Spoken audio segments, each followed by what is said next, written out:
What if what you already know could change your life? You're waiting, but Michael Filsaime proves action beats perfect plans every time. If you don't move now, someone else will, and they'll profit from your passion. In this interview, he shows how combining what you love, what you're good at, and what people will pay for creates unstoppable success. He built Groove so anyone can start fast without wasting money. You don't need more time, you need to start. Special thanks to Jeff Hayes for partnering with us to release this content exclusively on my YouTube channel. And if you make it to the end of the video, put a hashtag Believe in the comments below so we can feature you in a future video. Believe. Before I interviewed Mike Filsaime, I have heard of him because he had such a great reputation in the entrepreneurial world.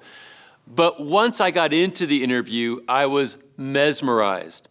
His experience, his wisdom, his ability to articulate it was something I felt to be foundational for success for anybody who's looking to move into a side hustle, who's saying, I'm going to become responsible for an income that I'm going to create on my own. Let me tell you, listen to this interview, take notes, study it. It's a masterclass in and of itself on how to succeed in a side hustle. And I have to tell you, when I was done with this interview, I was overly enthusiastic, and you're about to see why. Let's jump in. Mike, thanks for taking this time. You're a person who provides tools for the people that we wanted to serve in this audience. So I think this is going to be a very fruitful conversation. So I appreciate you being here. My pleasure. Thank you. So let's just start with your background. How did you get to be doing this kind of work and developing the type of tools you have developed over your career? I was born in 1967, and I say that for a reason. My brother was born in 1965, so we were on the cusp of two different generations. My brother was kind of at the end of the baby boom, and I was starting the beginning of Generation X. So that means by the time he graduated in 1983, listening to Led Zeppelin and Pink Floyd, the Commodore 64 had come out. And for somebody that was coming from an Intellivision and an Atari, here there are these things like the Apple II and the Commodore 64. In order to play a game, you had to give it basic programming instructions. And by basic, I mean the basic programming language. And this really resonated with me. I realized that I could put in a code, line 10, type print Mike, line 20, go to 10, and watch my name go across the screen. I had an aha moment at that time, and I said, wow, I can make this thing do anything that I want. And I fell in love with computers at that time. I went to New York Institute of Technology. I studied computer science. I learned machine language, binary, Pascal, Fortran, all of these precursors to the internet. And I was actually a computer programmer. I sold my first software program to Lottery Players magazine in 1985 for $22,000 with the help of my dad negotiating that deal. And I think that was the day that I became an entrepreneur.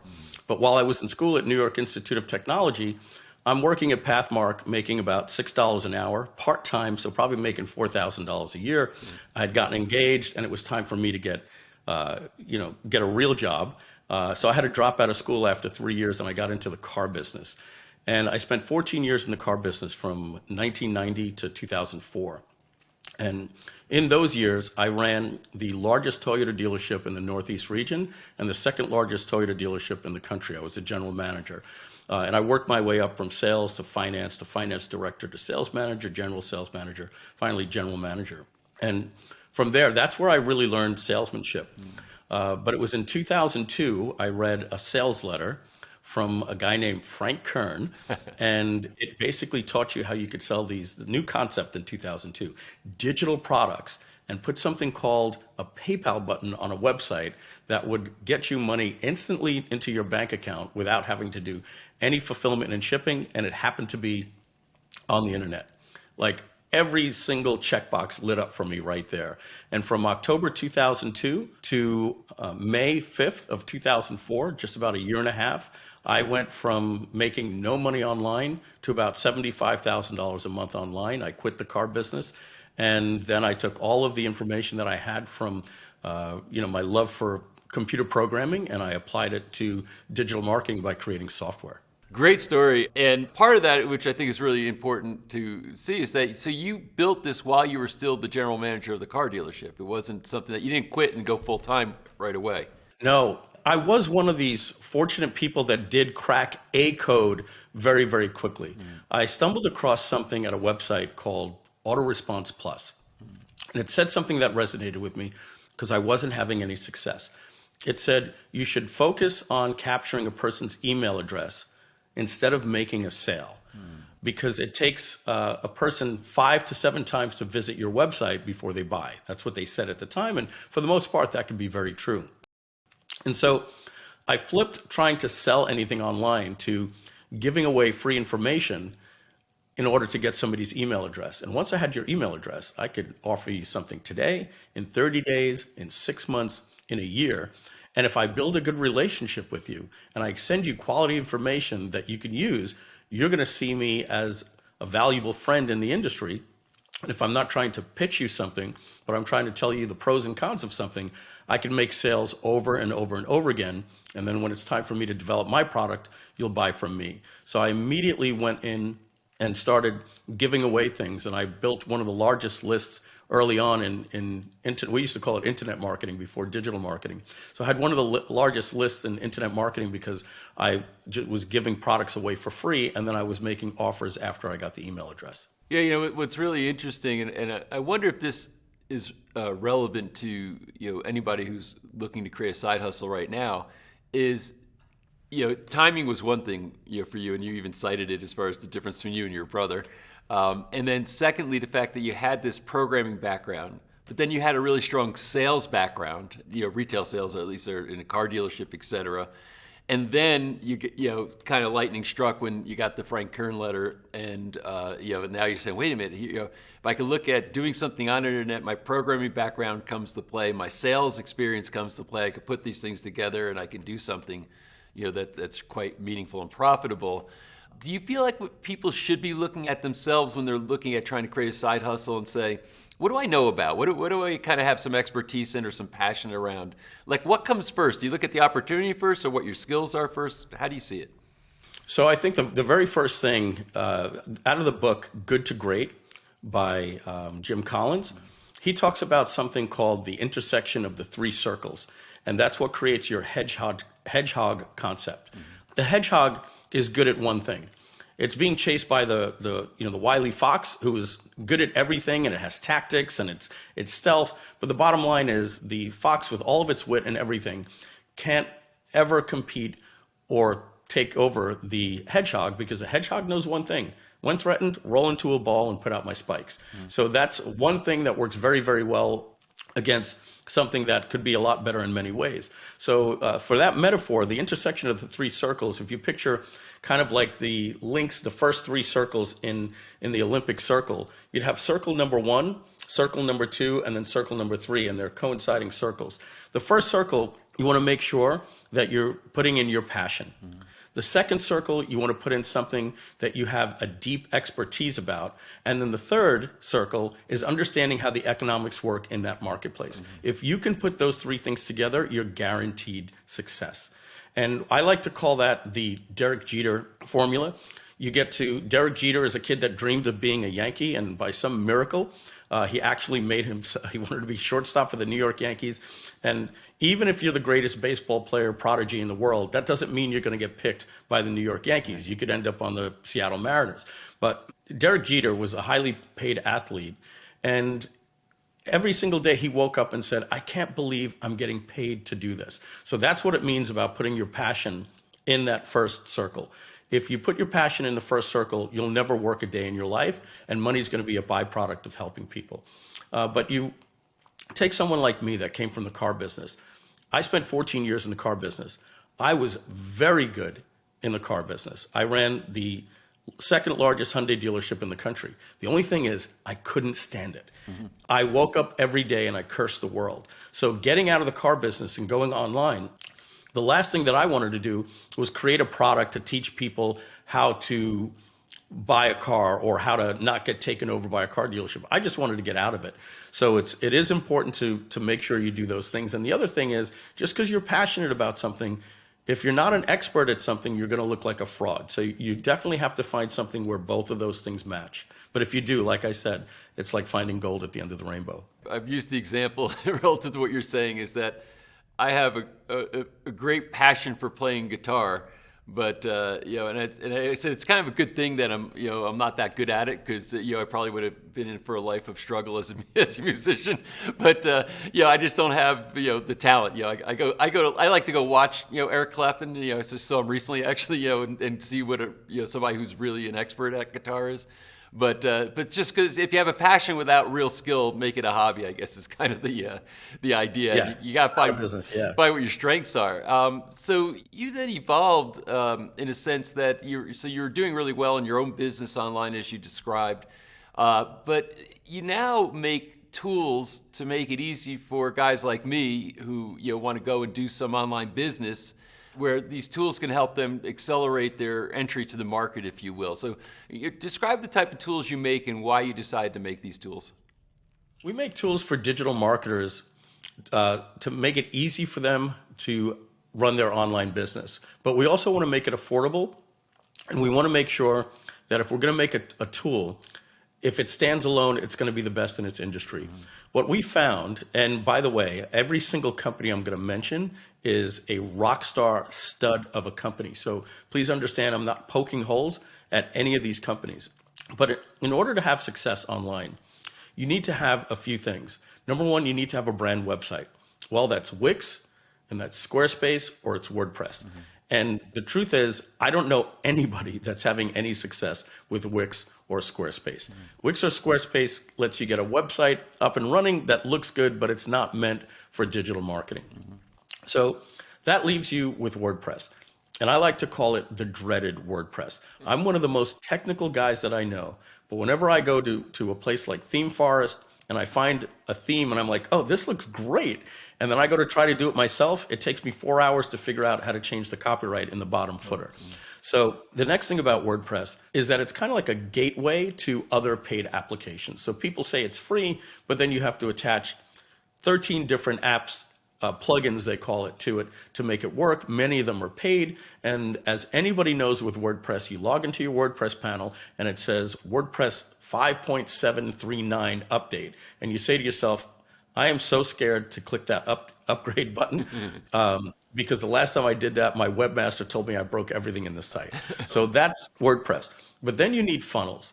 In order to do funnels, you need something like ClickFunnels. It's going to cost you $99. What is a funnel? Can you explain what a funnel is for somebody who might not know? Sure. A marketing funnel, it goes in a different idea than a brand website. A brand website is like a brochure. You give people all the information. They have navigation up at the top, contact us, about us, our mission, our vision, many different places for them to go. It's kind of like an all-you-can-eat buffet, which is the worst thing you ever want to do for direct marketing. For direct marketing, you want to have a simple linear message with one call to action. So a funnel brings somebody in with what we call micro commitments. Using a psychology called commitment and consistency, if we can get somebody to give us a small commitment, they're going to be more likely to give us bigger and larger commitments as they go through the funnel. So the first thing we want to do is we want to flip the script. Instead of trying to sell somebody something, we want to give them something for free, like a free audiobook or a free report or a free video or a free module. And by saying, enter your name and email address below or on the form on the right of the page, I'm going to give you this free information, that person is going to select that they are part of that target audience by saying, I'm going to give you my name and email address. If somebody's not interested, they bounce, and that's okay. And now we move them through a funnel, which is a series of pages. The next page might be maybe like what we would call a tripwire page. And a tripwire simply means it's a small way to get their credit card, maybe for $1 or $3 or $7. After that, we're going to have an upsell, and that upsell can be for any price. Sometimes it could be for $47 or sometimes it could be for $1,000. It all depends. And then you would have upsells and downsells, and eventually the customer would end up at a thank you page. Mm-hmm. And so a marketing funnel is a way for you to bring somebody, a targeted person, into your ecosystem and give them a clear, concise message, one message at a time, to ultimately sell your product. So that's what a funnel is. And to do that, you need something like ClickFunnels or Lead Pages, and that's going to cost you about $99 to $299 a month. Then to sell your products, you're going to need something like Infusionsoft or Samcart. You'll need affiliate software like Post Affiliate Pro, or Infusionsoft. You're going to need to be able to email your customers with marketing automation, and that's something called Active Campaign. If you want to have a store to sell your merchandise, like I have my little Groove shirt on here, so you can create a tribe or sell supplements or physical products, you're going to need a Shopify store. On top of that, you're going to need to do video hosting, professional video hosting, because you don't want to be using YouTube, because then there'll be ads on your pages, sometimes even your competitors, so you have to pay for something like Wistia or Vimeo. And you want to be able to fulfill your product, and in order to do that, you'll need something like Kajabi or Thinkific or Teachable. Every one of those platforms are great. The only thing is they're going to cost you $99 to $299 a month. And when you're just getting started, you must have these tools to get started. And it's going to cost you about $3,000 a month. And then you got to figure out how to get all of those things to work together while you're trying to make your videos to sell your product. So you have to be not only a marketer, but now you have to be a technician, or you have to hire somebody, yet another cost to do that, and making it all work together. So what we did at Groove is we created a platform that combines all of those things together, and we give it away for free. And there is a paid component as your business grows, but 93% of our customers never pay us a dime and still get to run their business. So I'm kind of chuckling a little bit because I have used probably 80% of the things you just mentioned, over the years, that I've been in this type of business. And incidentally, just because terms, some people might be new to a lot of these terms, direct marketing. Why don't you give your definition of direct marketing so people know what you mean by that as compared to other forms of marketing? Direct response marketing is a very particular type of marketing. The first way you can identify direct response marketing is every single person in the world will make a statement like, well, that doesn't work in my kind of industry. If you're ever going to say that, then you're the exact person that should be using direct response marketing. Dan Kennedy has proven that by bringing direct response marketing to companies, industries like lawyers and accountants that thought that you couldn't use direct response. So direct response focuses on understanding your avatar and using sales letters. Back in the day, in pre-internet, you actually did direct mail. You would get a list from a magazine. So if you wanted to sell a fishing rod, well, then you would get a list from fishing magazines. Now you had the targeted customer, and you would write a sales letter to them using what's known as sales copy. That has evolved when we got on the internet. We all used sales letters, and we used to call them long-form sales letters. But sales copy can even come in the form of a short-form sales letter, which is what we would refer to as like an opt-in page, where you give a good headline, a sub-headline, a couple of bullets, and a place for them to enter their email address or the start of a funnel. So sales letters now could also be in the form of webinars or what we call a VSL, which stands for a video sales letter. But the bottom line is that we're going away from the brochure website where people can come to a website and they're seeing all of these different things, and we're using sales copy and a linear funnel to move people through and establish a relationship with those people through we call it know, like, and trust, by building value and offering a special offer if they buy now. So these things are very, very simple. There's free information available everywhere on the internet. If you just look up direct response marketing, you'll get a lot more information.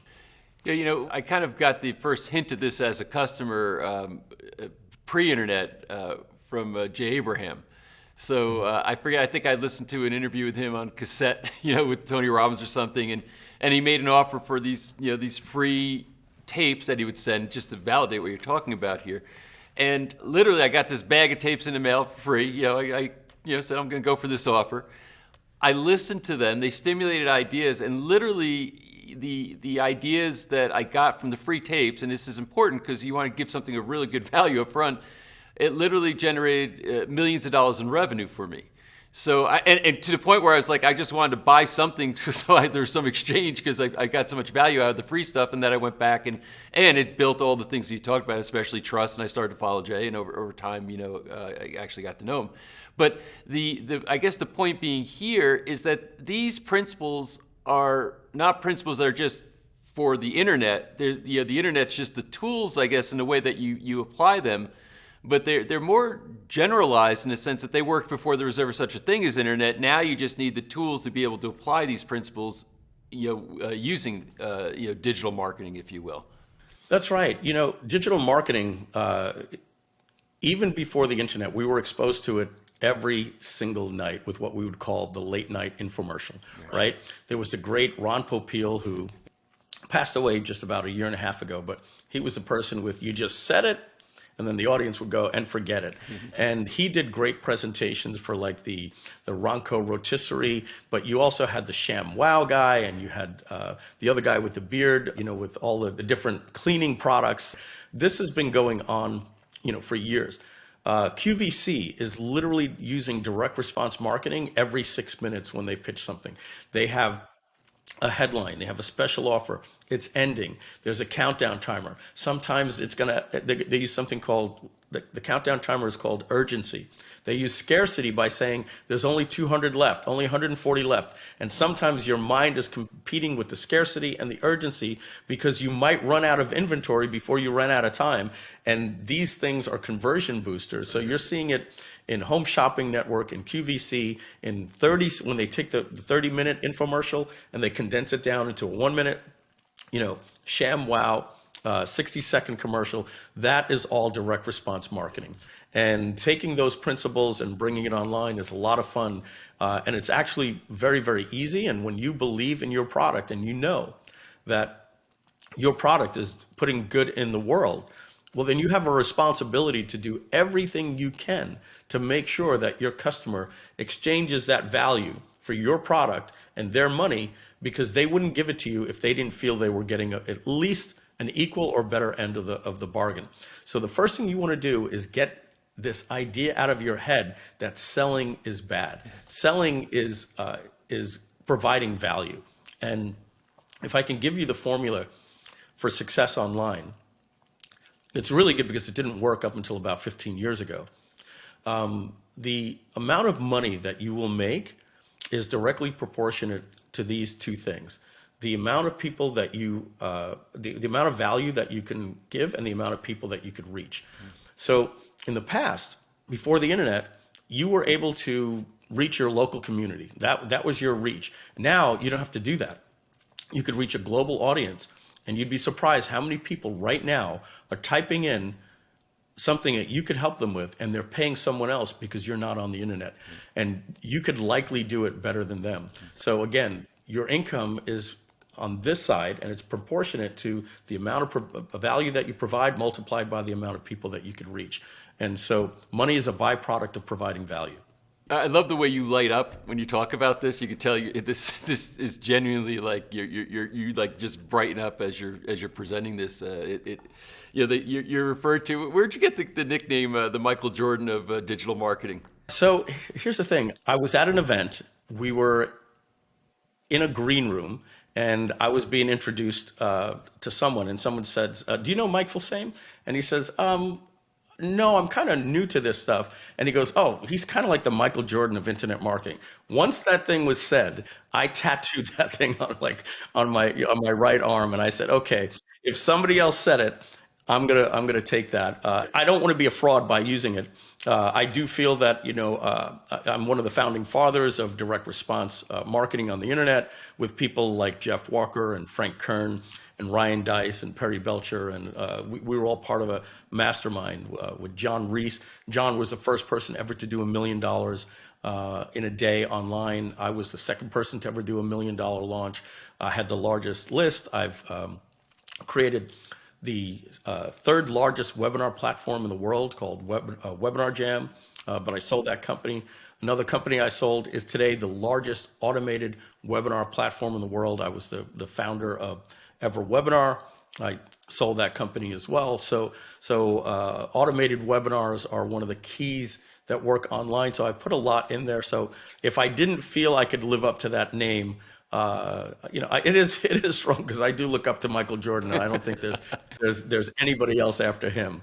But it is something that I thought, hey, that'd be a cool phrase. Even if somebody doesn't know me, if they come to my website and they see that I'm the Michael Jordan of digital marketing, they're going to say, oh, maybe I should pay attention, and they'll spend more time at my website, and then I maybe get them onto my list where I can provide value for them.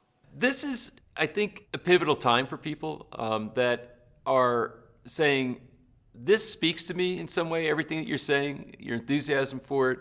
I'm sort of stuck in the sense that I need to put food on the table, and it's a predicament for a lot of people. Inflation is really squeezing people right now in significant ways. It's sort of the crisis opportunity thing, the two sides of the same coin. We're saying, maybe this is going to be an impetus to cause you to take an action that you wouldn't have if you're in a little bit of a comfort zone, and it actually creates a better future for you. There's opportunity here.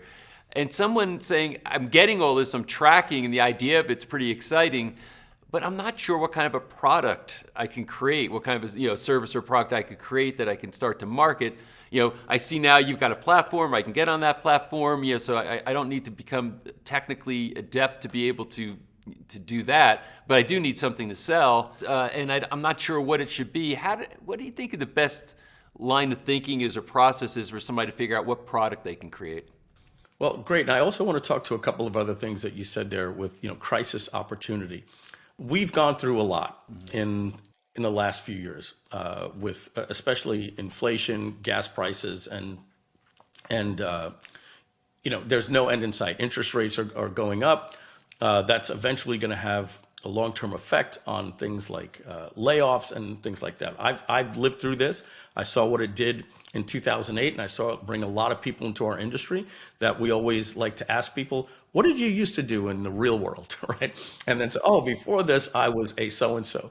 And going from that mentality of working for someone else, where essentially you went to school to learn an education to apply to a trade, or you went and learned a skill to apply to a craft. It doesn't matter.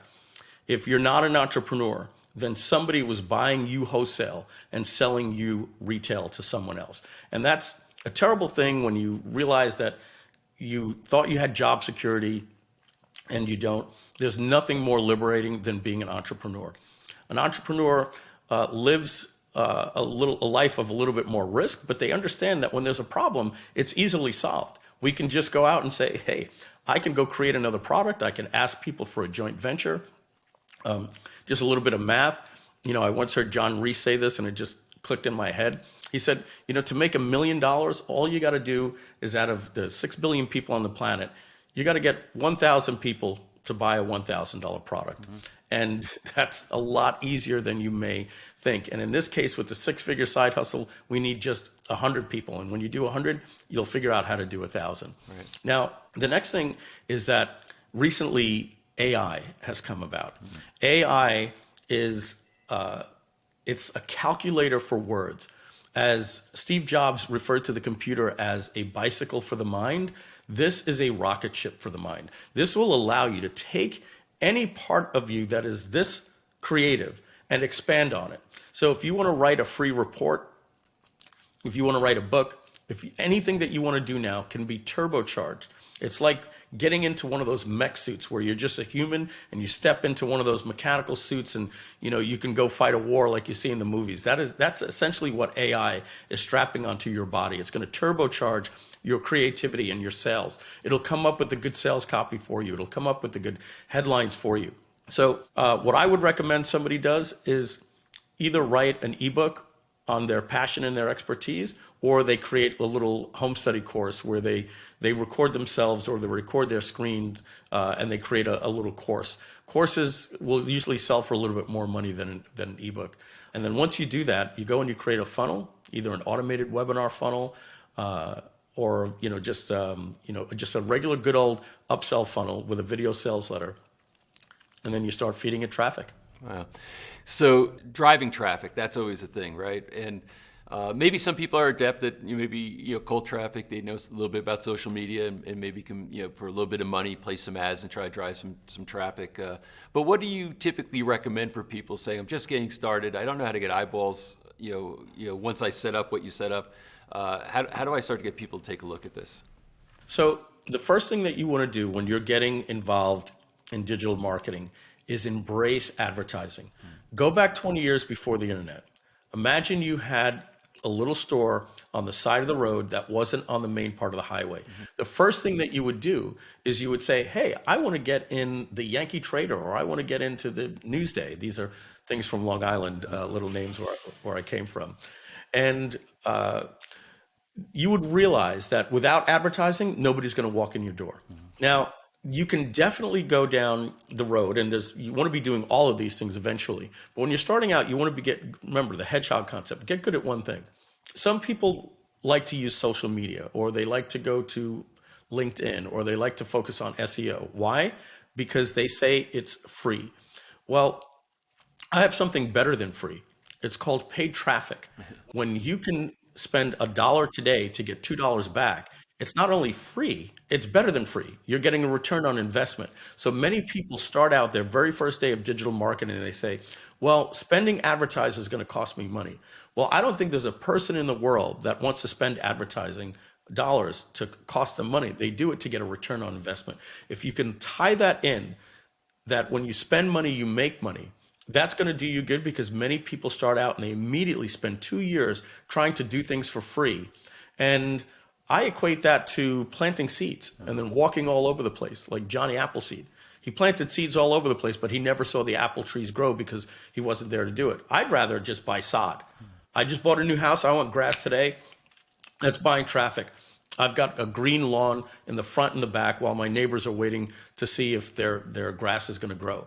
And so if you're going to start advertising, the two easiest places to start would be Facebook and pay-per-click with Google.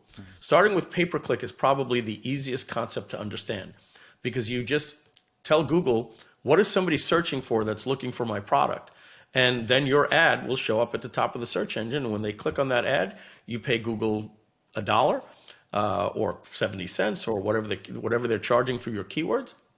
And when those people buy, you keep all of the money. Yeah. And thank you for saying that. It's like, paid traffic is paying you money where, free is not paying you anything. That's, I think it's how can I put it? It breaks somebody's limitations in their thinking that they might have when it comes to, this sort of thing. And it's performance based. It's not like an ad you buy in a magazine where you hope somebody, responds to it. It's literally every time you're paying, it's because somebody clicked. Yeah, and it's measurable. Unlike a billboard ad or an ad in a magazine, you literally know the performance of this keyword versus this keyword, and you could be like, well, this one didn't work and this one did, so let me stop spending here and put more money into this one. A lot of people have this perspective, and it's kind of a defeatist perspective, is, I think I missed the boat on this. When you go back to the early days with your mastermind group, and I know a lot. I'm surprised we haven't met before. I know a lot of people that you talked about that were in that group, and it was the heyday. And to some people, the opportunity was so much greater then, and that ship has kind of sailed, so it's not as easy to get in and actually make something of this. How do you feel about that? Do you think that that's misguided? Very misguided. Here's how I want you to look at it. You're at the Super Bowl or the Daytona 500 or, some mega Italian festival in New York City. If you see 7 stores at a food court, the last thing that you want to say is, well, somebody beat me to it. There's already 7 stores. No, you want to be like, dang, I want to be the 8th store. Because there's a crowd of people with a line going out the door for 20 minutes just to get a hot dog. Maybe you could sell them pizza. That's what the internet is right now. We went through the wild, wild west. We have all the arrows in our back. We figured this out for you. When I got started, we had to code websites by hand. We didn't even have WordPress. We were using Microsoft Front Page. We had to use something called FTP software, all of these different things that are super complicated right now. Now, you can get up and running with something like Groove in 24 hours, all the tools that you need, and you can focus on getting your message out there. There are some things that you're going to need to learn, but it's not 2013 where Andy Jenkins and I had to create a product called Video Genesis. Now, everybody kind of gets it. Influencers, there's YouTube, there's companies out there like Elgato that give you lighting and cameras and microphones. These kits are super cheap. They ask Generation Z and Generation Alpha as well. They ask these young people today, what would you rather be, the CEO of a Fortune 500 company or an influencer? And 93% of kids say they'd rather be a YouTuber or an influencer. So this is the future. As the crowd gets bigger, the food courts will get bigger. It's kind of like suburbs, right? There was a city first in Manhattan, and then they built out and they built out. And every single time the suburbs got a little bit bigger, it was a little rural for a while. But the next thing you know, a new shopping center came up, and we repeated the process. A dry cleaner came up, the bagel store, the deli, the pizza place, the stationery store, the supermarket, the repair shop, over and over and over again. That's what we're seeing online. Just look at your opportunity is to be able to get your store into the next shopping center. That's got to be what you want to do. Just get in the game. It's fun. There's a great industry. There's live events where we get to meet up. I do something called the Marketers Cruise, where 500 people go on a cruise every year and talk about what we're doing right now. You really want to become part of this industry. And there's many Facebook groups where you could find people just like you, where you could ask questions and get solutions. And you're going to find it's a lot easier than you think. I'm going to leave this part of the conversation with this. When you walk around or drive around, success is all around you. Everywhere we go, as you drive by, there's an office building, there's a shopping center, and you look, and that's an entrepreneur, that's an entrepreneur. And it just doesn't end. From car dealerships to service repair shops to restaurants, success is all around you. Online, every time you go into YouTube, there's somebody saying, "Hi, would you like to learn how to do this? Enter your name and email address." And so they're doing this because by doing it, they have success. So what you want to ask yourself is, if you're struggling, don't say, "What's wrong with me?" Simply say, "Why not me?" Why them? They're not any smarter than me. They don't have any other talents that I have. The only difference is they saw a video like this and got inspired and they took action. So if you do that, you're going to put yourself on the road to success. Really inspiring, and I think accurate. And you mentioned something earlier that I think is important. That in 2008, necessity created a bunch more new entrepreneurs in the world. Right? There's a big shift towards the big crash, big economic problems, and suddenly there's a bunch of new entrepreneurs. And it's startling how fast an economy can recover when entrepreneurs go to work. And I think we're facing some economic upheavals now, and most people think it's going to get worse. We're going to have a pretty tough time coming up in a generic sense, but it's also again that opportunity to you say if I'm going to do it, now's my time, because things could get a little bit tough otherwise.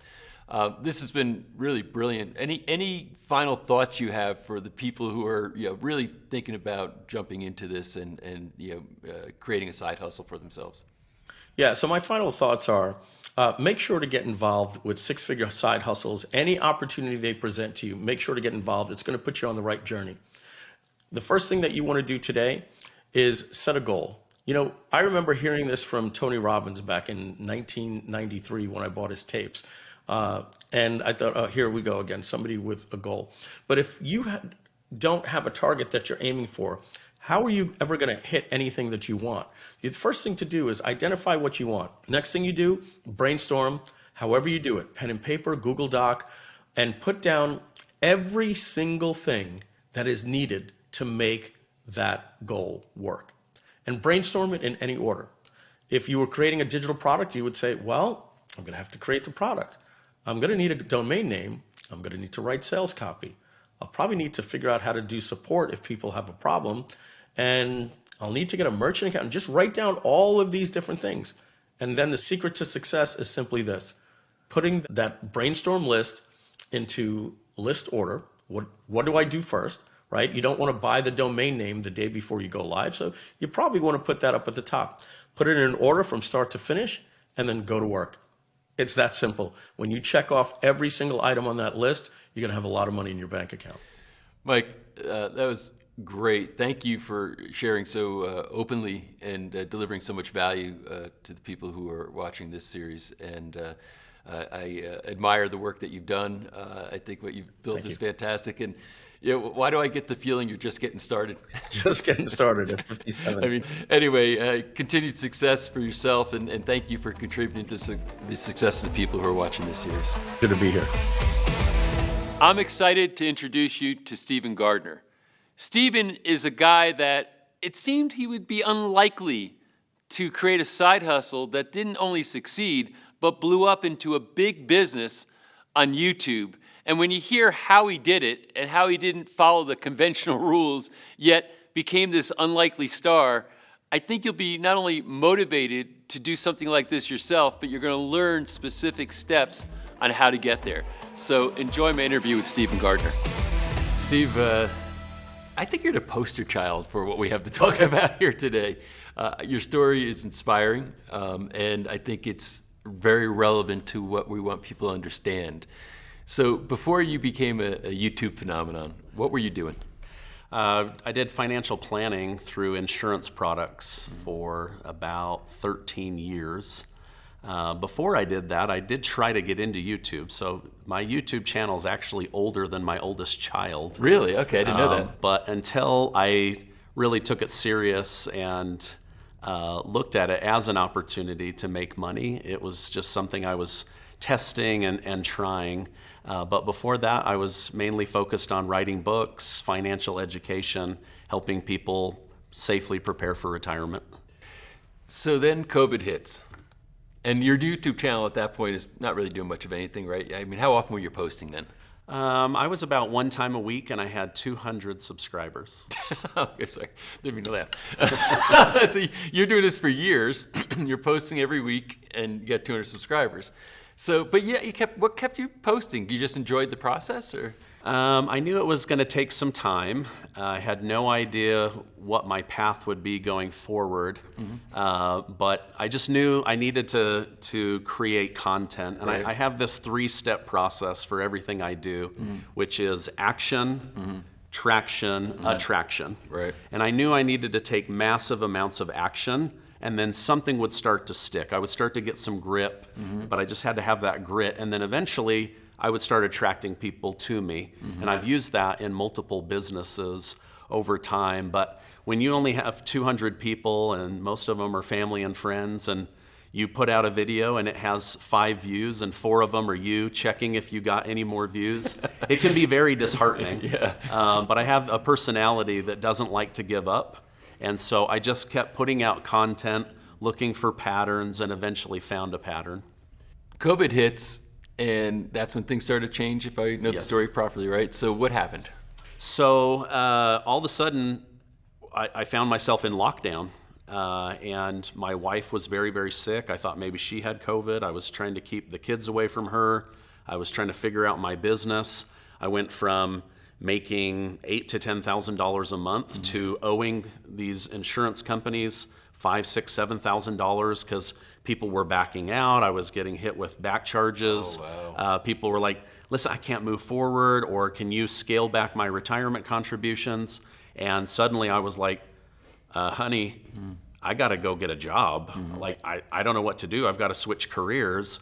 And so I just started making videos every day about emergency preparedness, how to survive COVID, just any topic I could think of, until I noticed a pattern. And once I hit that pattern, then it was like, okay, maybe people want to know this. But ultimately, it was me doing the research I thought was interesting and then just sharing it online. With how to get, like, because there were, I guess, COVID checks, if you will, people getting reimbursed, who were put out of work or what have you. And because I remember I was watching these videos, and you would hold up, I think, little cards and explain things really well, and shepherd people through a process of how to get relief based on the lockdowns and what was going on. Is that pretty accurate? Yeah, that's a great word, shepherd, because the government wasn't putting out a lot of information, and the information they were putting out, you'd have to go on CNN or Fox News or MSNBC, and you'd have to watch 2 or 3 hours of the news cycle to get 5 minutes of information. And so for me, it was like, okay, the riches are in the niches. What's that niche that I can find? It's like, okay, people want information about the PPP program as a business owner. They need information about the stimulus checks. They need information about unemployment.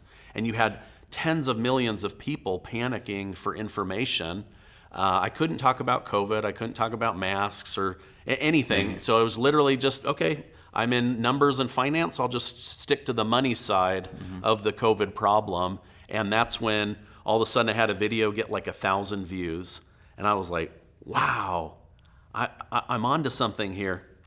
And then I had another video, and then I tried something else, and nobody wanted to watch that one. And I was like, okay, I can learn from these failures. Right. These people are indicating to me what they want to see. And so I just looked for the patterns of what they were wanting, when that news cycle should release, the words that I should use.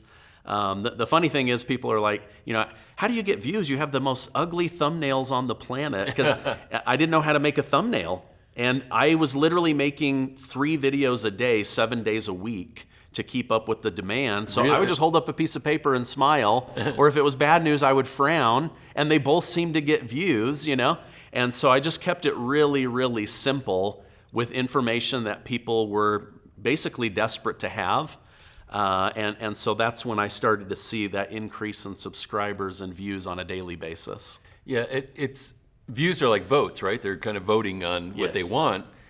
And this was all organic, right? I mean, you to your point, like it wasn't like, oh, you had a sophisticated marketing agency that was creating thumbnails for you and you split testing things and, kind of really building the site and driving traffic through paid.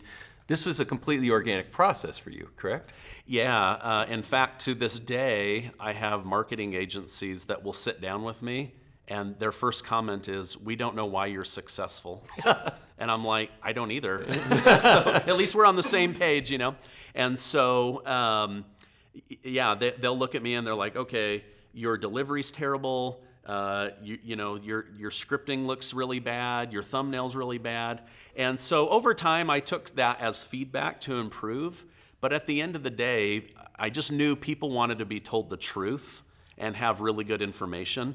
And as ugly as my content was, it met the need. And so I just stuck with that. But yeah, to this day, I still have people that are like, I don't know why you're successful. Your stuff's terrible. And I'm like, well, you have 10,000 subscribers, so maybe I'm doing something right. And you're doing something wrong. So quit taking the YouTube courses and just look for what's working. Right. So, but yeah. It's really quite a story, and you're able now to support yourself just on YouTube, right? Yes, it's my more than full-time job. Yeah. And then COVID ends, right? And did you have this moment of, well, like maybe that party's over, or how did you process that? Because some might say, he kind of like there was a big disruption in the world. He filled a niche, as you described. But when that's over, he's done because he doesn't do any of the things everybody else does on YouTube.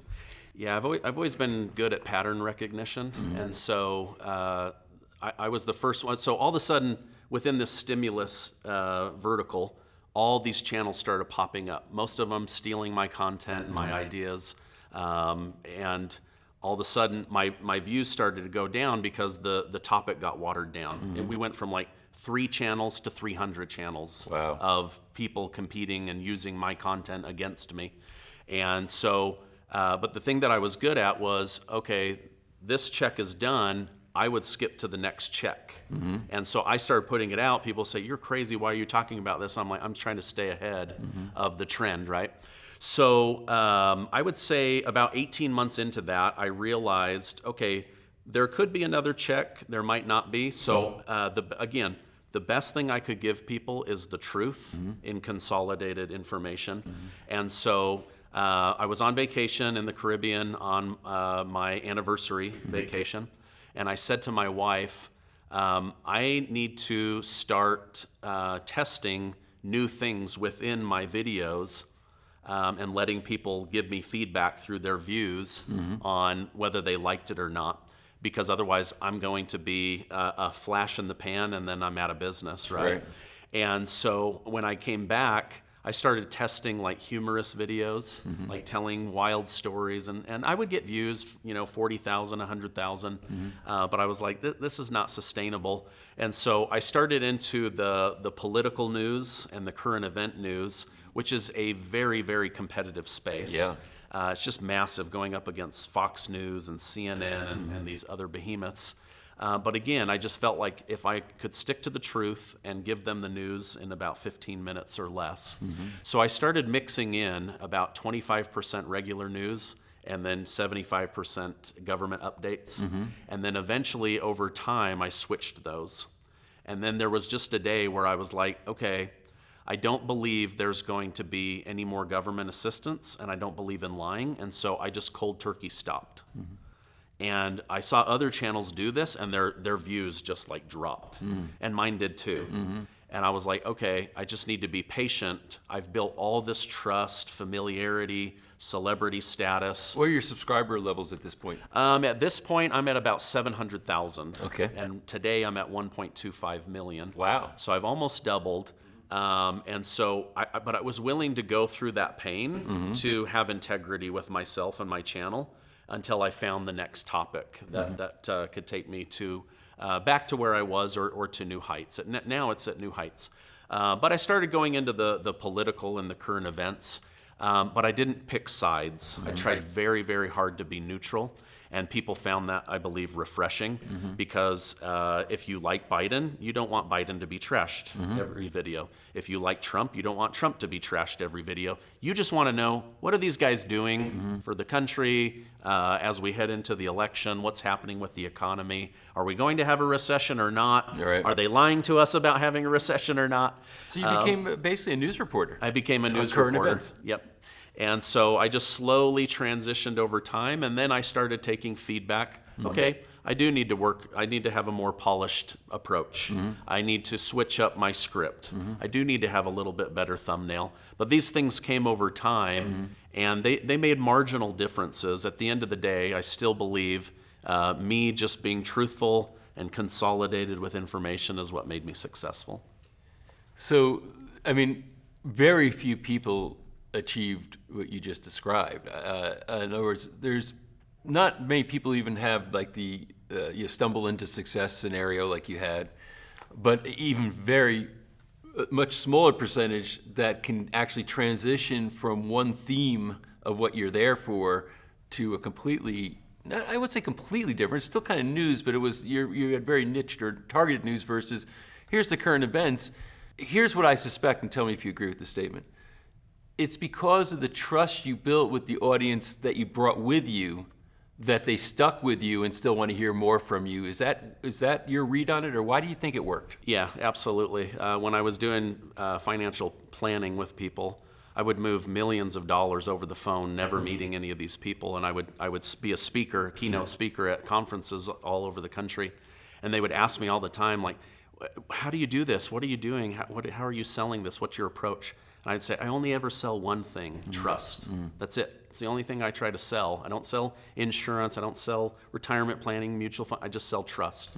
And so I do believe being that trusted voice where it's like, okay, he's going to delve into Democrat topics. He's going to delve into Republican topics, libertarian topics. But I try to be very fair from both sides. And again, just sharing that information. But at the end of the day, I knew that I was the linchpin. I can't be replaced. If I bring somebody else on my channel, it's going to take a long time to get the traction. And so I just had to be true to my viewers and be very, very consistent. Do you enjoy it? I do. Yeah? I do. I went through a time where it started to bog me down.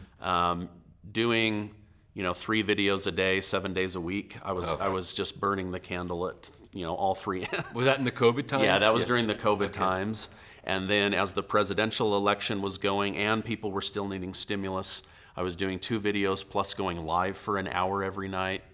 And How did the live work? Did people come to your live events? Yeah, there were times I had 25 to 30,000 people watching me at once. Live. Yeah, it's like... I mean, that's competing with some network news or cable news, right? Yeah, and it was very intimidating. I goof up a lot, and it was... But maybe that's the refreshing part, where they say, hey, the guy's real, right? Yeah, I mean, there were times where I was like, okay, there's more people watching me than the Utah Jazz basketball stadium. That's intimidating for a guy who considers himself an introvert, Yeah. So, but I was like, okay, some of these people are foes, most of them are friends. I'm just going to deliver the news like I always do. But yeah, going live was new for me, and it was very intimidating.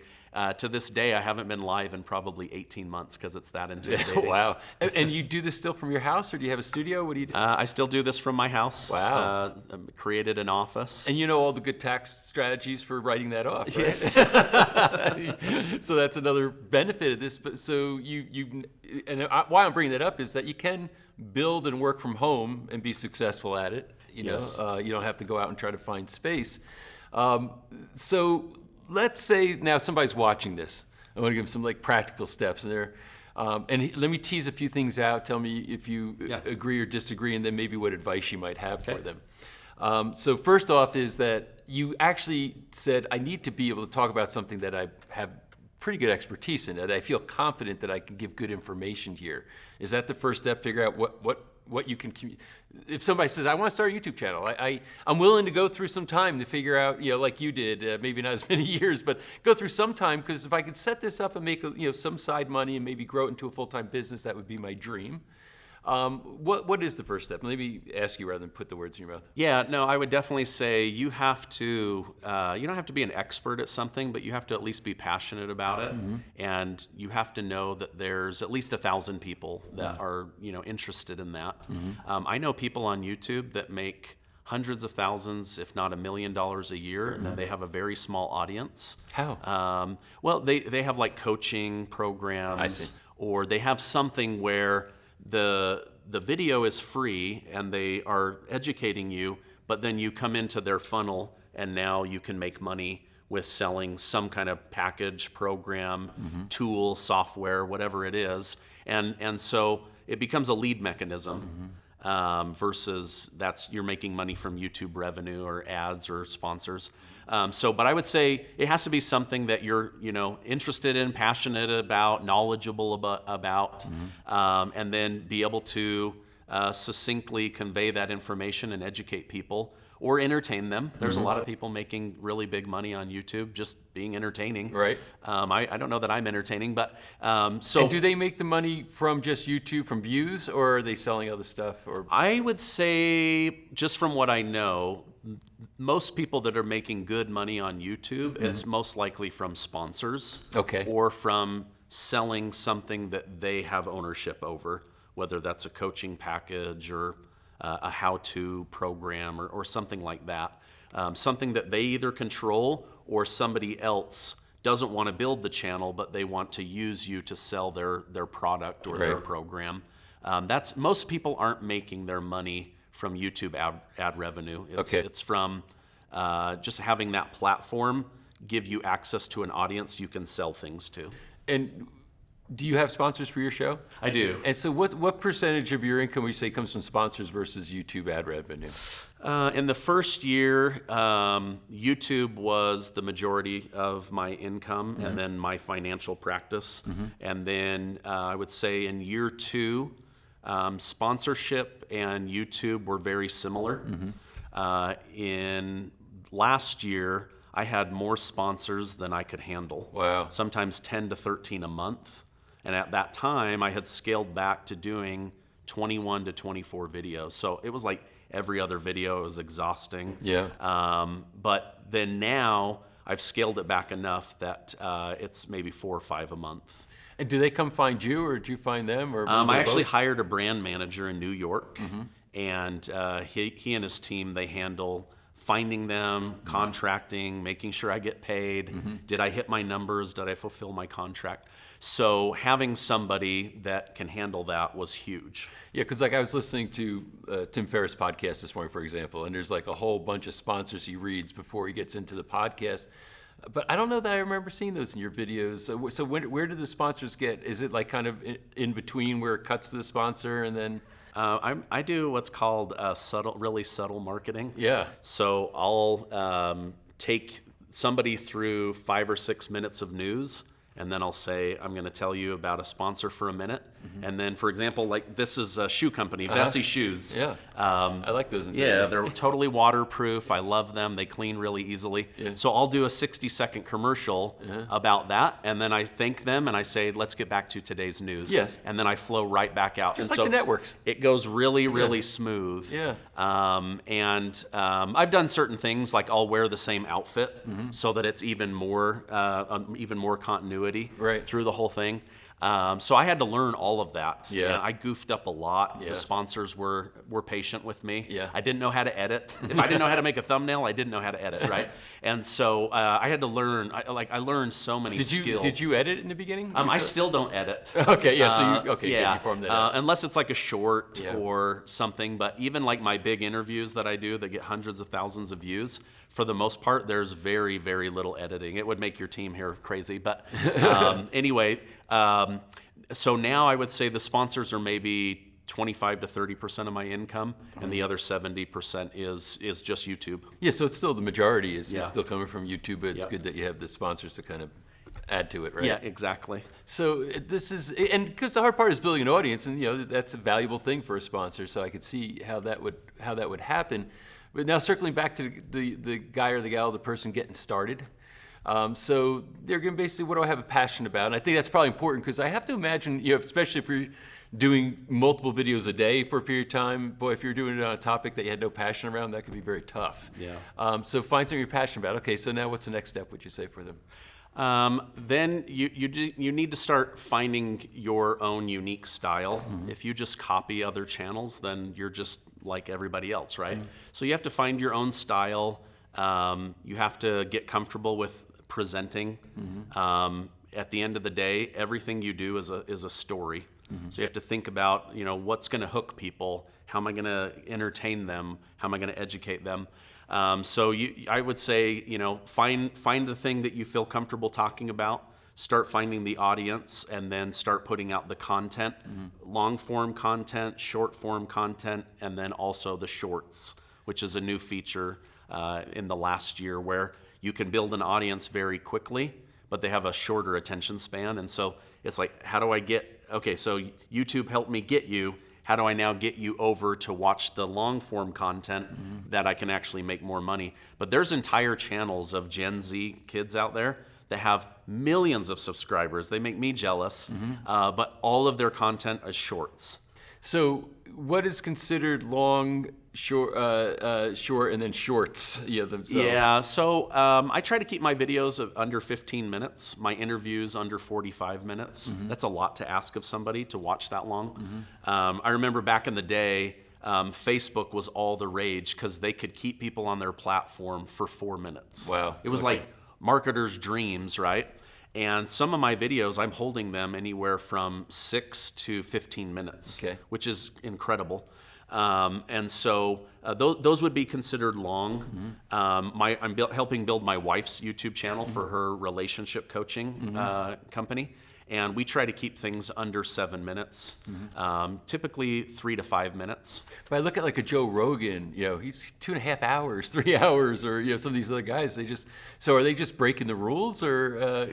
Joe Rogan set the precedence for long form content. Okay. And it took him a long time. He said, I think he said, I made hundreds of episodes before I got traction. Yeah. Hundreds of episodes, right? But he wanted that to be his style, so he had to find his unique style. And now he has such raving fans that they're literally willing to spend 2 or 3 hours a day with him. I listen to him regularly, but on twice the speed. Just because I'm busy, And incrementally, right? Yeah. Like you don't do the whole thing at once, but you take a piece and. And there's interviews that I'm like, not interested in that one, very interested in this one, and that's the one that gets my attention over maybe a 2 or 3 day period. And then shorts are what, like just a minute or?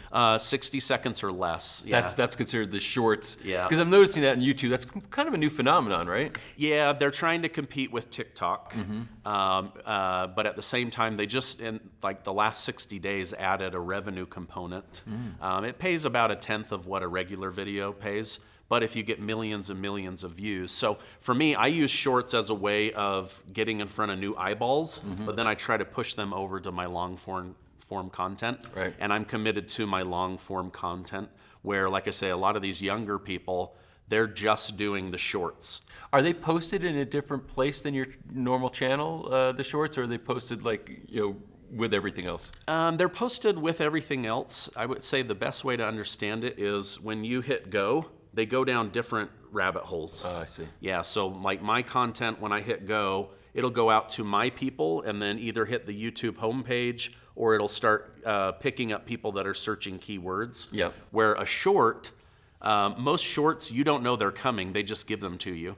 And then you decide, I like this or I don't like it. It's just swipe, you know? Right. And so that's why I say it goes down a totally different rabbit hole, whole new set of eyeballs. But then how do you convince somebody who's trained their brain to watch something for 60 seconds or less to now give you that 6 minutes? Right. And that's where I'm even still learning, but I've been able to do it to the point where now YouTube's paying me and now the sponsors are paying me. Yeah. So, and I guess this goes back to your pattern recognition abilities, right? You're seeing how people are reacting to shorts and how it might best work for you. It sounds like it's a great audience builder. For some, gets somebody's attention for a moment. They see what you do and they go subscribe, and then. If I was starting over today, I would start with shorts and then push to a long form video. Interesting. But knowing that shorts will be more dominant, but I'm going to make 1/10 of the money. Yeah. So it has to be a blend. Yeah. But then you can throw in sponsors. Right. It's a little bit harder to do a sponsor in 60 seconds I was or going less. to say, yeah. So how do you do a sponsor in a short? That's got to be tough. Yeah, it is. So, all right. So now they found something they're passionate about. They're going to start to launch. To this day, do you spend any money on driving traffic to your site, or is it still all organic? I do now. So I hired a group out of Miami to help me with my email list.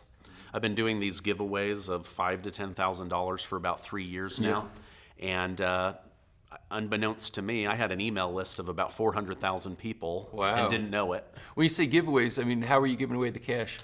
So I just let them know that I've been blessed by sponsors and income, and I want to give back to people in the community, so they will go sign up. I capture their email, and then they're notified whether they were a winner or not. Kind of a lottery? Yeah, kind of a lottery similar to that, where I just, I was trying to help people financially during the lockdown. And now I've gone to bigger numbers because of the income increasing. But from that, I built this massive email list that I wasn't capitalizing on. So now I don't really try to sell them anything, but I'll use that to drive people to specific videos that I believe are important to them. So I now pay a couple $1,000s to have my email list pushing back to my own content. Right. But they're already subscribers probably if they were in the contest, right? Correct. Yeah, okay. Correct. And but you don't do any of those in-stream type of ads that might, that you can pay for to drive people to your No, page. when I was doing the financial planning, I would do that. And it is a great way to build an audience and make money. I did make money doing financial planning that way. But as far as building my channel has been 100% organic. That's really incredible. I speak to a lot of YouTube people. You're the only one I think that's gotten to the level you have in an organic fashion. It's pretty incredible. Yeah, I just let the content speak for itself. Yeah, wow. The content everybody else says you're doing wrong. Yes. I love this. The people who are 10% of you tell you that, hey, you're not doing this right. Yeah, I mean, I guess no guts, no glory. Yeah. The fact that I just go for it, I think has benefited me overall. That's amazing. So now to set up the channel, I mean, it's really very low cost, right? So this fictitious person who said, I found my little niche. I've got excitement about baseball cards. I don't know, whatever it might be, and I think I could really build an audience here in this niche.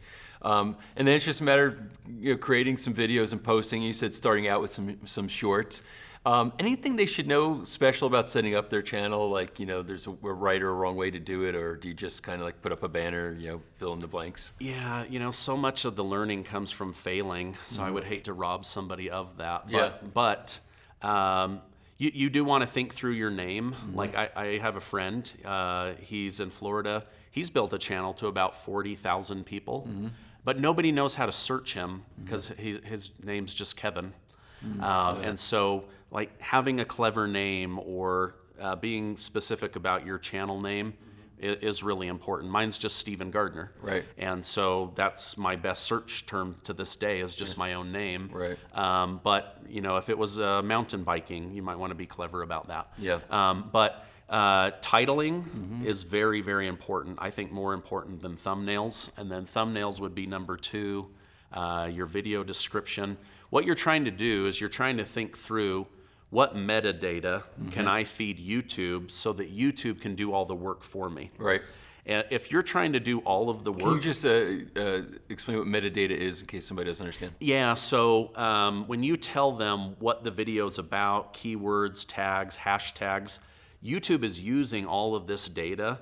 Like for example, hashtag Joe Biden, hashtag Donald Trump, right? Just as an example. Well, when people are searching for those, then they already know, hey, wait a minute, here's somebody who has classified their video as this topic or this keyword. I'm more likely to have YouTube connect me with those people than if I did nothing. Right. And a lot of channels, they don't put any metadata or secondary data in there. And so YouTube's kind of relying on their artificial intelligence, which is still pretty new, to figure out what is your video about. They don't know. When you launch, they have no idea what your video's about unless a human reviews it, which doesn't happen anymore. And so you have to think through, what data can I give YouTube so YouTube will do all the heavy lifting for me? And I think that's one reason why I've grown, is I've just said, okay, who's better at this, YouTube or Steven Gardner? YouTube. So I default to everything, every little trick I can think of to getting YouTube to connect me with the right people. So basically, as you said, more important than thumbnails, good title, good video description, and then I guess hashtagging content. Yeah, the hashtag, just because people go on and you have to just think about the person on the other side of the computer. What are they typing in so that you can be found? Right. And if you're just putting, like I have another friend, he just puts up stuff, and then he says, oh, YouTube's racist, or they don't like my content, or they suppress me, and I'm like, no, dude, your metadata is terrible. So having that metadata for YouTube to use to your advantage is really, really important, and most YouTubers miss that. It's interesting when I think about the varying, this people who are putting so much different content out there, and then how would they hashtag, or how would they characterize that this is it, and how it gets matched up. I know like a lot of people complain on different social media platforms, especially Twitter, before and after Elon, to a point of, hey, I've got all these followers, but I think I'm being suppressed, or I'm being shadow banned, or whatever it might be. In YouTube, when you post a new video, are they automatically putting it into the feeds of all your subscribers, or is there a way to enhance that? They used to. They don't now. Nobody knows the algorithm, and it changes regularly, and so you have to keep looking for those patterns. But so if I have 1.25 million people, they're going to, in the first hour, they're going to test that to a very small portion and see how they respond. If they respond really well, they open it up to more people. If those people respond really well, then they open it up. If a lot of old people and new people are responding really well, your video might go viral. And I've had that before. It doesn't happen that often. Again, you never really know what the algorithm is going to do with the content. If you've said words that offend YouTube's, people behind the scenes, or you've said things that people are searching, right? So I'll give you an example. Tucker Carlson is let go from Fox News, right? Every channel that was talking about Tucker Carlson was getting huge hits. It was this massive spike in data. And so if you talked about it, you had a thumbnail about it, or it was in your title, you had a great chance of picking up a lot of eyeballs. So you have to be conscious of things like that. Same thing, let's say that you started a channel about soccer. You're going to want to hit on the names of the soccer teams. You're going to want to hit on the names of the hot players. Right. I call this drafting, where when I was in high school, I had a really piece of crap car. I would get behind semi trucks, right? And I would try to save on gas mileage and also effort going up Parley's Canyon, Right. where they were hitting all the wind and I was just kind of behind them, right? And so you can do the same thing on YouTube, where you can use celebrities' names, big events, sporting events, whatever it is, and you draft off of those names and those searches in order to grow your channel. So, like with the stimulus check thing, I had one video that got me 45,000 new subscribers. Wow. It's insane. It's absolutely. It would be like the entire football stadium of Ohio State suddenly saying, "Who's this Steven Gardner guy?" Right. It was because I hit the right words at the right time when all these millions of people were searching, and they hit subscribe because they were like, "I trust this guy's information," right? You can do the same thing with mountain biking or video editing or magic or card tricks or whatever it is that you want to do. You just have to always be conscious. Don't put out what you want. Put out what people are searching or what they're thinking about. And if you do that, it greatly increases your chances for success. Yeah, it seems weird to me that if somebody literally says, "Hey, I want to subscribe to this guy's channel, so I want to know when he's putting out content," that I'm not automatically going to get it. So I guess do you communicate at all with your your audience, saying, "Hey, come to my page to see what I'm putting out," because you might not see it otherwise, or you just assume everybody understands to do that? Never assume anyone understands YouTube. Okay. Most people are just consuming. Until you really understand behind the curtain, it's a whole different animal. Right.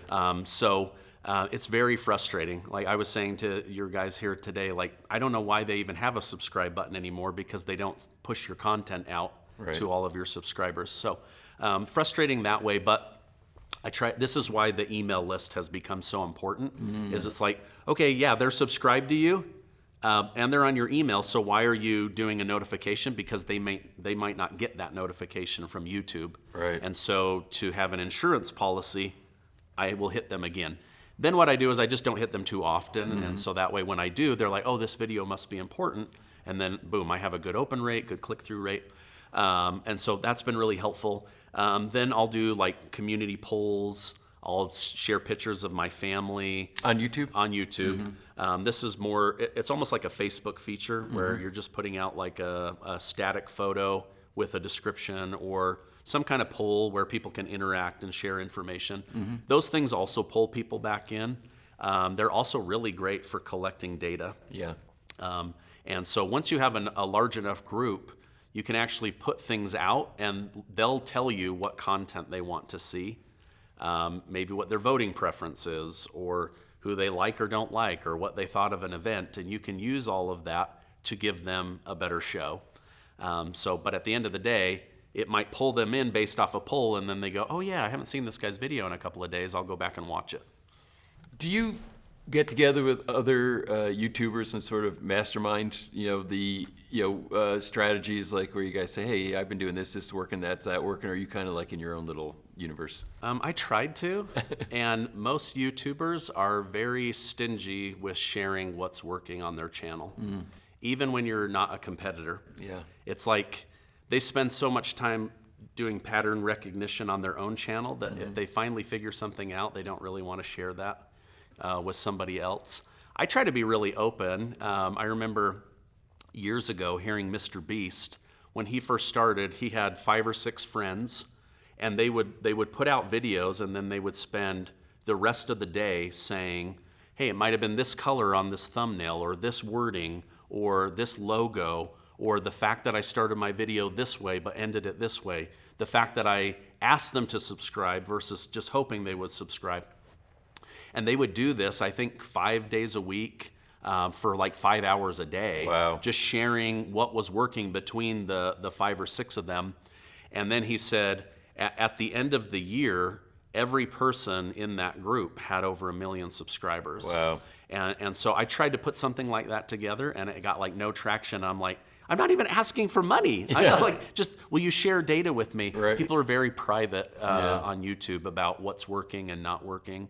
But I try to be open. I mean, I don't maybe share everything, especially because a lot of the people I talk to are in the same vein Right. Or niche as me. Right. But if they ask me, I'm usually very open. I believe title is one of the most important things. And I shared this with a couple of other YouTubers. I'll spend 15 to 30 minutes writing out dozens of titles, and then I'll narrow it down, and then I'll crumple it up and throw it away. And they're like, why do you do that? And I'm like, to get better at titles. And so then I'll share titles with them. I'm like, hey, that particular video, what if you had done this title? And they're like, oh my gosh, that's brilliant. And sometimes they'll use it, and sometimes they don't. There's no way to test it, I guess, right? Once you just pick it and release it, and then you don't try to... If a video is not taking off within the first 60 minutes, sometimes I'll switch the title or the thumbnail or both. But usually, once something goes out into the ether, it just has a mind of its own. Yeah. So like I had a video yesterday, it started off really slow, and my thumbnail and research guy was like, should we switch this? And I was like, no, let's just let it go. I'm busy with family stuff. And then at nighttime, I don't know what happened. All of a sudden, the video just took off. Wow. And I never know. Like I brought on a new Army colonel to talk about the Russia-Ukraine war. Nobody had heard of him. It was my first time interviewing him. My other ones had done well. That video went to the moon. It was getting 100,000 views an hour. Wow. And then all of a sudden, it like dropped off. Like someone at YouTube went, we don't want this video being seen. And the views just like dropped.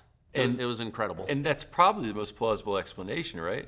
Somebody just said we want to either that lower or the heat here. Yeah, either that or like they like just hit so many eyeballs that they were like, "Whoa, we got to slow this down." Or everybody who normally watches me just watched it all in the first 2 hours versus the 24-hour period. Because most of my stuff after 24 hours it kind of dies. Yeah. The news cycle is new and they move on. Do you repurpose any of your work, like meaning like distribute through podcast platforms where people can consume it in other ways, or do you just release on YouTube? Right now I just release on YouTube, but my team and I were probably going to start taking that and moving it over to Rumble, and maybe even to Facebook. But some of the stuff I talk about, you couldn't talk about on those platforms, and so I just kind of stuck with YouTube. YouTube was a little bit more generous than other platforms during the lockdown. But yes, I am looking at possibly doing another language. I'm also looking at possibly hitting other platforms. So now it's just finding the right team. Yeah. And that's where things get a little bit scary, because it's like, what's working that got me this big, I'm very comfortable with, I'm in control. But the same tools and tactics I use to get to 1 million are not at all the tools and tactics I need to get to 2 million. Right. But it's scary to turn that over to somebody else. But I've been able to do that over the last about 11 months, and it has worked out in my favor. But it was a learning curve. Yeah, it's got to be a little trust scary. curve. Yeah. Well, trust is your primary value, right? Yeah. So that's a tough thing, because you're saying, hey, what I've done is working, but now you're at that fork in the road, right? Either you're going to just keep doing the same thing, or you're going to try to grow, and I guess you're choosing to explore new strategies for growth. Yes. Yeah, and it's like any business, right? What got you from 0 to 1 million, let's say in revenue instead of viewers, to get from 1 to 3 million, you got to reorganize a bit, and it's a different thing that's going to get you there. So it's that's I guess the challenge and maybe the fun of it too. So it's not the same old. Yeah, there's a great book by Roger Hamilton called Millionaire Master Plan. Yeah, he's in this series, incidentally. Oh, is he? Okay, Yeah, cool. yeah. I didn't know that. Yeah. So I read his book, and he was the one that opened my eyes and made me realize, okay, what got me to 500,000 isn't what gets me to 1 million. Right. What got me to 1 million isn't what gets me to 2 million. Right. And so, but it's really hard when you're growing. You think, oh, it's easy, you just grow. But it's like, okay, new person, be me and be just as good, but you're brand new. Yeah. And it's really scary to hand off the reins. Yeah. And yet, if you don't do it, I can't stay in my creative flow, which is what I'm best at. And so over time, you just have to train people to be what you need them to be. Yeah. But at the same time, allow them to be themselves and trust that the way you mow the lawn is good. Yeah. You know, the way you write a script is good enough. And I can tweak it, but it is hard to release that control, especially when you've been doing it by yourself, making really good money. Incidentally, I got to my first 1 million subscribers on a broken iPhone. Come on. And That was your only camera that you It was ever my bought? only camera. To this day, I still only use an iPhone, and people make fun of me. But I want your people to know that like you can make money on YouTube as a side hustle. Yeah. You don't need all of this expensive equipment. Yes, it makes it better. Yeah. And having all of those things, but I literally had a number 6 iPhone with a crack in it, and that's what I was filming on. So don't let your resources hold you back as an excuse. No excuses. Yeah, that's. Thank you for sharing that, because that's unbelievable. I've never told that to anybody.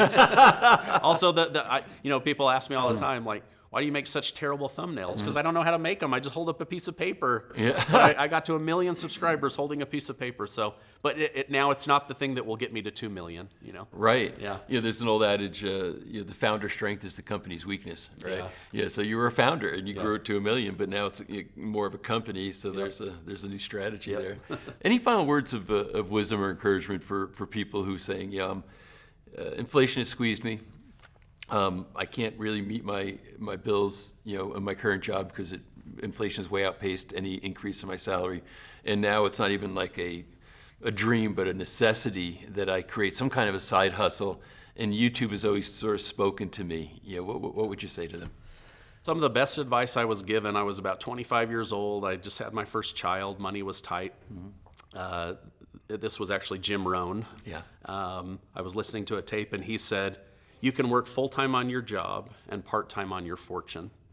And that has always stuck with me 15 years later, where people think their side hustle has to replace their income, or it's not really worth my time or whatever, but any additional action you can take that makes money is a good thing. And then you have to just be really good at prioritizing your time. And I do believe that eventually those two can switch, where now you're working full-time on your passion and your fortune, and maybe part-time on a job, and then eventually you can let that go, be an entrepreneur, self-employed, something like that. So I would say just throw yourself into it. And another piece of really good advice came from Mike Rowe from Dirty Jobs. He said, don't follow your passion. Follow opportunity and bring your passion with you. Yeah. And that's what I did. I don't want to talk about Joe Biden and Donald Trump and the Washington machine that takes our tax money and all of that, but there was an opportunity. I was good at it, and then I just brought my passion and my own unique personality. But I don't like talking about politics. I find them to be gross, and I could never be a politician. But there was an opportunity there. And so if you can blend opportunity and passion, then you're probably gonna, have even more success than I did. But I would say go for it. Yeah. And just know that it takes lots of hard work. I used to stay up till 1 a.m. answering people's comments because I continued to look at YouTube as a social media platform and not a video platform. And so my wife would say, you got to come to bed. And I would tell her what was going on, but reading those comments fed me what people wanted to hear the next day. So anyone that's starting out, I would just say, be patient with yourself, but know that there's tremendous amounts of money to be made on YouTube. Yeah, that's great. Well, you're a real inspiration, Steve. I very much appreciate you openly sharing your YouTube secrets or your YouTube journey, but it's definitely an inspiration. I thank you for taking the time with us. Absolutely. Thank you. I'm excited right now. We're doing something for the very first time at Revealed Films. Now, we've created many, many, many documentary series, and I get excited when we're doing something new that can enhance the experience for you. And this comes, I'll give you a little bit of a setup here, especially on this first one, so you kind of understand the value of this. So my partner in Revealed Films, the co-founder, Jeff Hayes, a while back told me, hey, I'm hiring this guy named Elliot Rowe. He's a hypnotherapist, and he's got strategies to help people increase their performance or to achieve their goals, etc. And he's worked with amazing people who have won the World Series of Poker, and MMA fighters, and professional athletes, and others who are looking to invest in greater success. Now, I'm going to tell you the numbers because Jeff said I could, but to hire Elliot himself, the guy you're going to be hearing from in a moment, you have to buy a package of 10 sessions, and those 10 sessions are $25,000. So I looked at Jeff and said, 25 grand, that's a pretty big check to write. Did you kind of vet the guy, what have you? He said, I feel very confident that this is going to work out for me. What's the epilogue to the story? Not only did Jeff do the first 10 sessions for $25,000, he did a second set of 10 sessions for another $25,000. So if my partner, Jeff Hayes, invested $50,000 because he saw a lot of value in Elliott Rowe, how excited am I right now to say that throughout this entire series, at the end of each episode, Elliott Rowe is going to be there to work with you, to use his techniques to solidify the information that you just learned and lock it in so it increases the probability of your success. I just think this is one of the best bonuses that we ever were able to offer as a part of our series when we put it out there in front of you. So thanks for being here, and I'm extremely excited for you to have your first experience right now with Elliott Rowe. Hey everyone, I'm a mindset and performance coach. I work with high performers in different industries, from professional athletes, CEOs of businesses, Wall Street traders, professional gamblers, anyone trying to get the top level of performance, especially in high-risk industries where that little bit of mindset power makes an enormous difference to the results and usually the money that they make. Today we're going to do a hypnotherapy exercise working on confidence. And we're going to be looking at how you can change your state and increase your confidence in just a few minutes. If you're looking to follow along with this exercise, please make sure that you're not driving or operating any machinery, and you're somewhere where you can just sit and relax comfortably. So everyone now, if you'd like to just close your eyes and take a deep breath. And as you exhale, just allow yourself to relax. Take another deep breath now. Slowly exhale, releasing any stress, any tension from your body. With each breath that you take, sinking deeper relaxed. Just focus your attention on the sound of my voice. All other sounds relaxing you further, relaxing you deeper. Notice the top of your head. And use the power of your mind to relax and release any tension that's stored there. See that relaxation as a color, or feel it as a warmth. Allow it to slowly spread down now, through your forehead and eyelids, and down through your cheeks, just smoothing the skin of your face as it goes. Relaxing your mouth and jaw, your neck and shoulders, through your arms to the tips of your fingers and thumbs. Relaxing your chest now, and as you relax your chest, allowing your breathing to slow, your heart rate to slow. Down your back and spine, thighs and knees, through your shins to the tips of your toes, your whole body just so comfortable, just so relaxed. And now start counting backwards in your mind from 300. After each number, repeating the word relax. 300, relax. 299, relax. 298, relax. Just keep counting these numbers down. Each number that passes sinking heavier, sinking deeper, and then taking control and slowing this count. And as you slow this count, your breathing can slow. Your body can slow. Ticking over like a perfectly maintained machine. So calm, relaxed and tranquil that you can stop this count completely and enjoy this time that's just for you. Now I'm going to count you down from 10 to 0. With each number I count, just picture those numbers vividly in your mind's eye. I don't know what color or font they'll be, but the 10 will be enormous, each number getting smaller and smaller, till the 0 is so tiny you can hardly see it at all. With each number that passes, you'll sink further, deeper relaxed.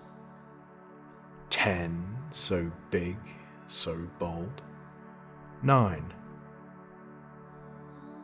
8, just seeing these numbers now. 7. 6, getting smaller and smaller. 5. 4, already focusing in now. 3. 2, smaller still. 1. And 0. Totally relaxed and totally calm. Now just picture a door in your mind's eye. Just seeing a door in your mind's eye. And behind that door is the most beautiful beach you could ever imagine, the most beautiful beach in the entire world. I'd like you to step through that door and onto that beach. Feel the sand beneath your feet, the warmth of the sun on your skin. And I'd like you to make the decision to just relax there completely, enjoying this sensation. Feeling as if you've been on vacation there for an entire week. Just enjoying this sensation, just truly letting go. Giving your mind and body some time to replenish, to relax. And from this place, I'd like your mind to start to drift. I'd like your mind to drift now to the control room of your mind. And everyone's control room is different. Some have machines, some have computers, but everyone has a control room in their mind where they can make adjustments, they can make changes. And I'd like you now to see that control room of your mind, and somewhere there's a dial or a screen, and it gives you a number on your confidence from 1 to 10. And you can tell right now where your current confidence is, how confident you're feeling in yourself, how confident you're feeling about yourself in your business. And I'd like you to see that number now. And I'd like to see that you have a level of control that perhaps you didn't realize you had before. And I'd like you to make the decision, and I don't know how it will move in your mind, but maybe there's a lever, maybe there's a button to press, to take that number up. And as you take that number up, I'd like to feel that confidence growing inside you. As you see that confidence growing, that number rises and rises until you reach that 10. And I like to think about what that confidence level 10 feels like to you. How do you feel that in your mind? How do you feel that in your body? What does it feel like to accept you can have a level 10 confidence in your mind, a level 10 confidence in yourself and in your business? Just feeling it through every muscle, every cell of your body. Just accepting this level of confidence. And then locking that 10 in. Locking in that 10, making that decision to feel this way, seeing that it's just a choice. And as you lock in that 10, I'd like you to picture now that most confident you, your best self, just making that picture vivid, making it clear in your mind, seeing that most confident you, that best self. How are they standing? How are they dressed?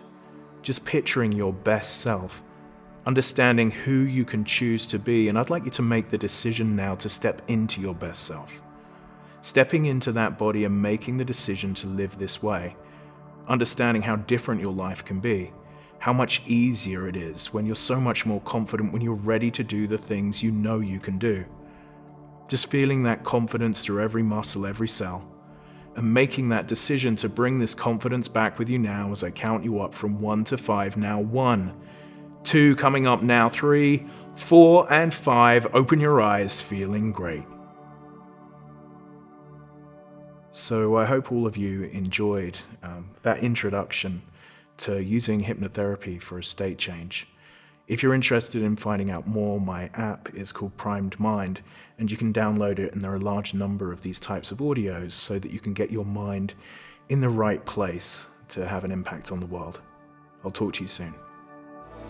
This next interview isn't just with someone who's got great information, great content to present to you, but is also our partner in the launch and marketing of this series, Six Figure Side Hustles, and that's Michael Hearne. I've known Michael for years, and I have to tell you, I'm overly impressed with not only his abilities to do the kind of work he does, but also to be able to communicate it in ways that can help you succeed in the ways that you're looking to.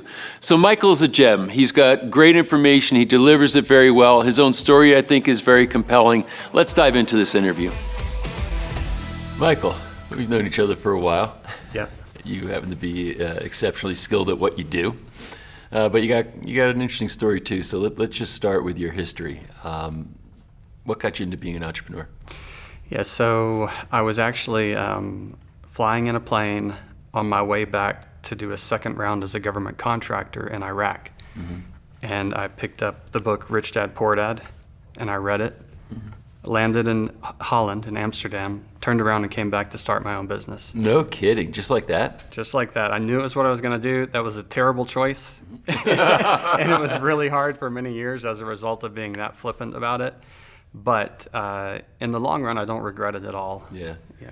Well, what's interesting though is that it wasn't a side hustle. You like you didn't keep your job. No. You decided to bail and jump all in. Yeah, we're here to talk a little bit more about side hustles. So Yeah. if you were to give advice to the younger you, would you have said, "Hey, keep your job and start something on the side"? What would you have told yourself? Yes, that would have been brilliant. It probably would have saved me. Definitely would have saved me years of heartache.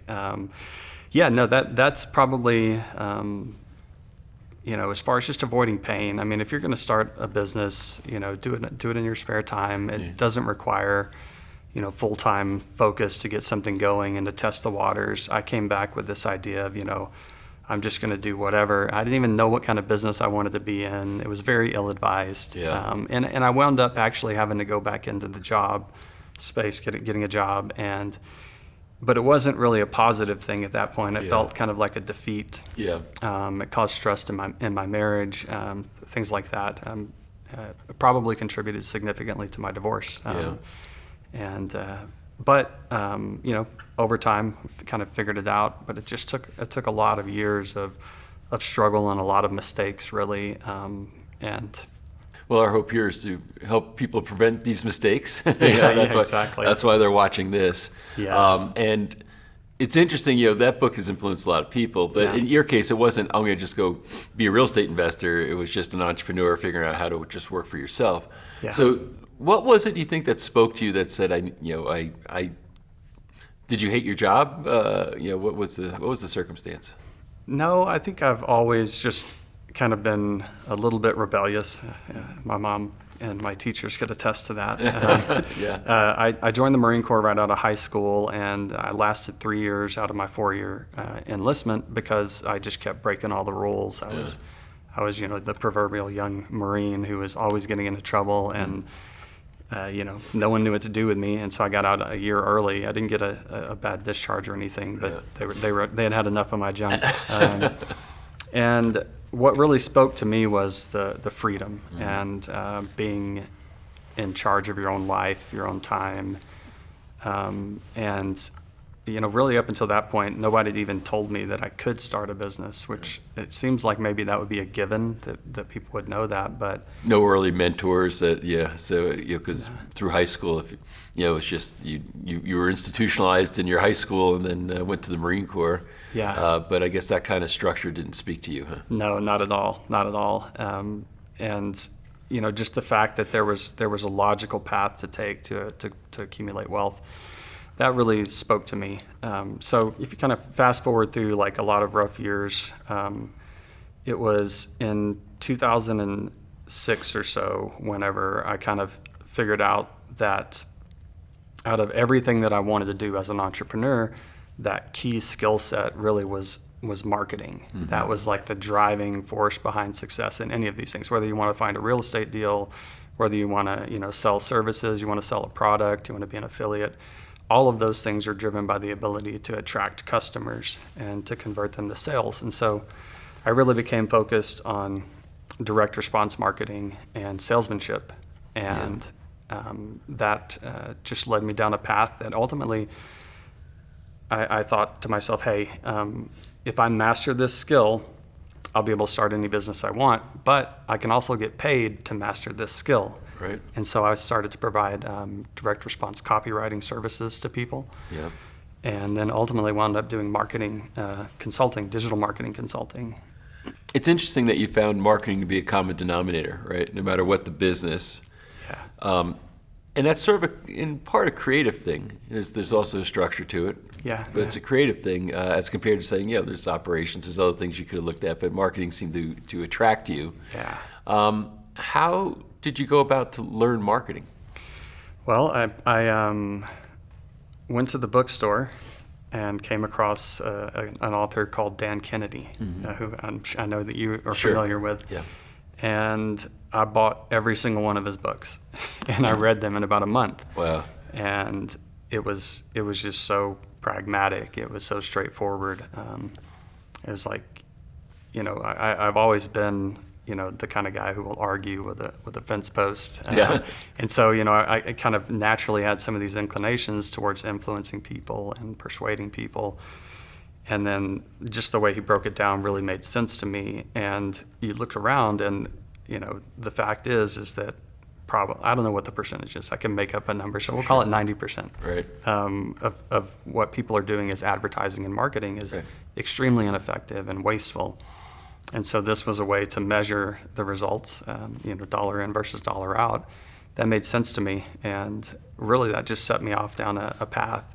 And actually, when I read the books, I realized that I had been persuaded to make purchases in the past using these exact techniques, Right. and so it just all really clicked for me.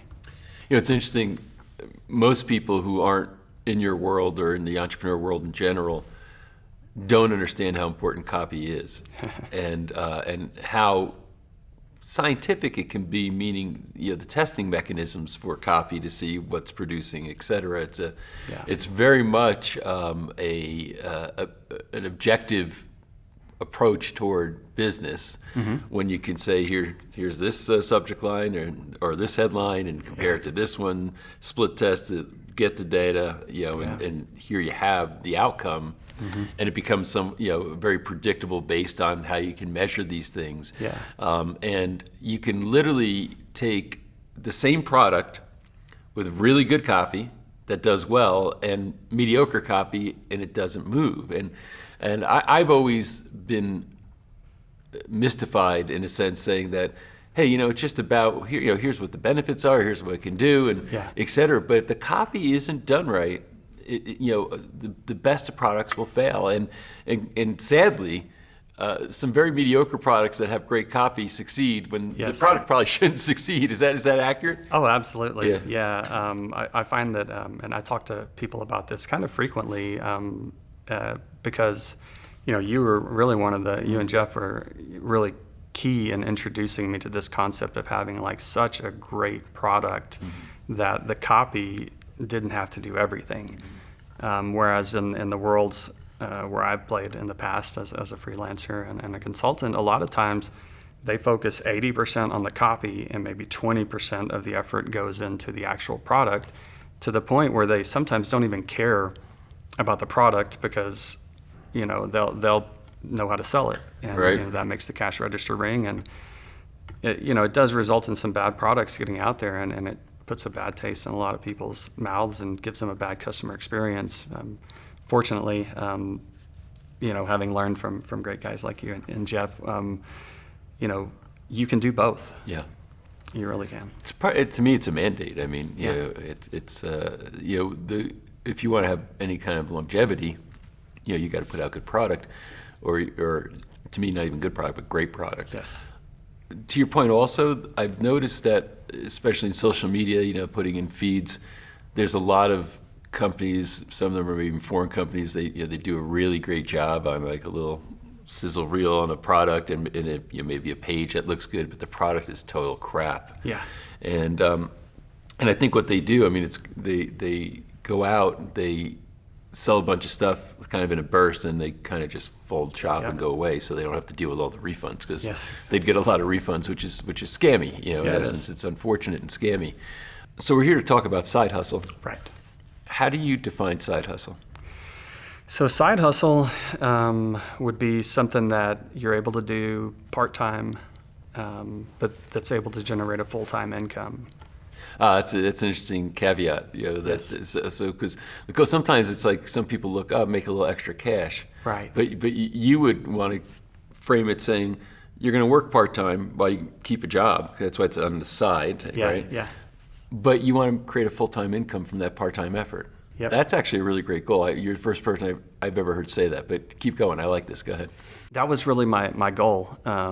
Was with for many years there, I was looking to just work as little as possible while maximizing my income. And so there were, after I got through the years of learning the ropes and making all the mistakes, and where I was working, anywhere from 5 hours on a slow week to 20 hours on a busy week, and making mid six figures. And I would take a month or two off at a time sometimes, and just do whatever I wanted to. I went camping a lot. I loved being out in the wilderness. I was able to create that type of income because of the value of the skill that I created.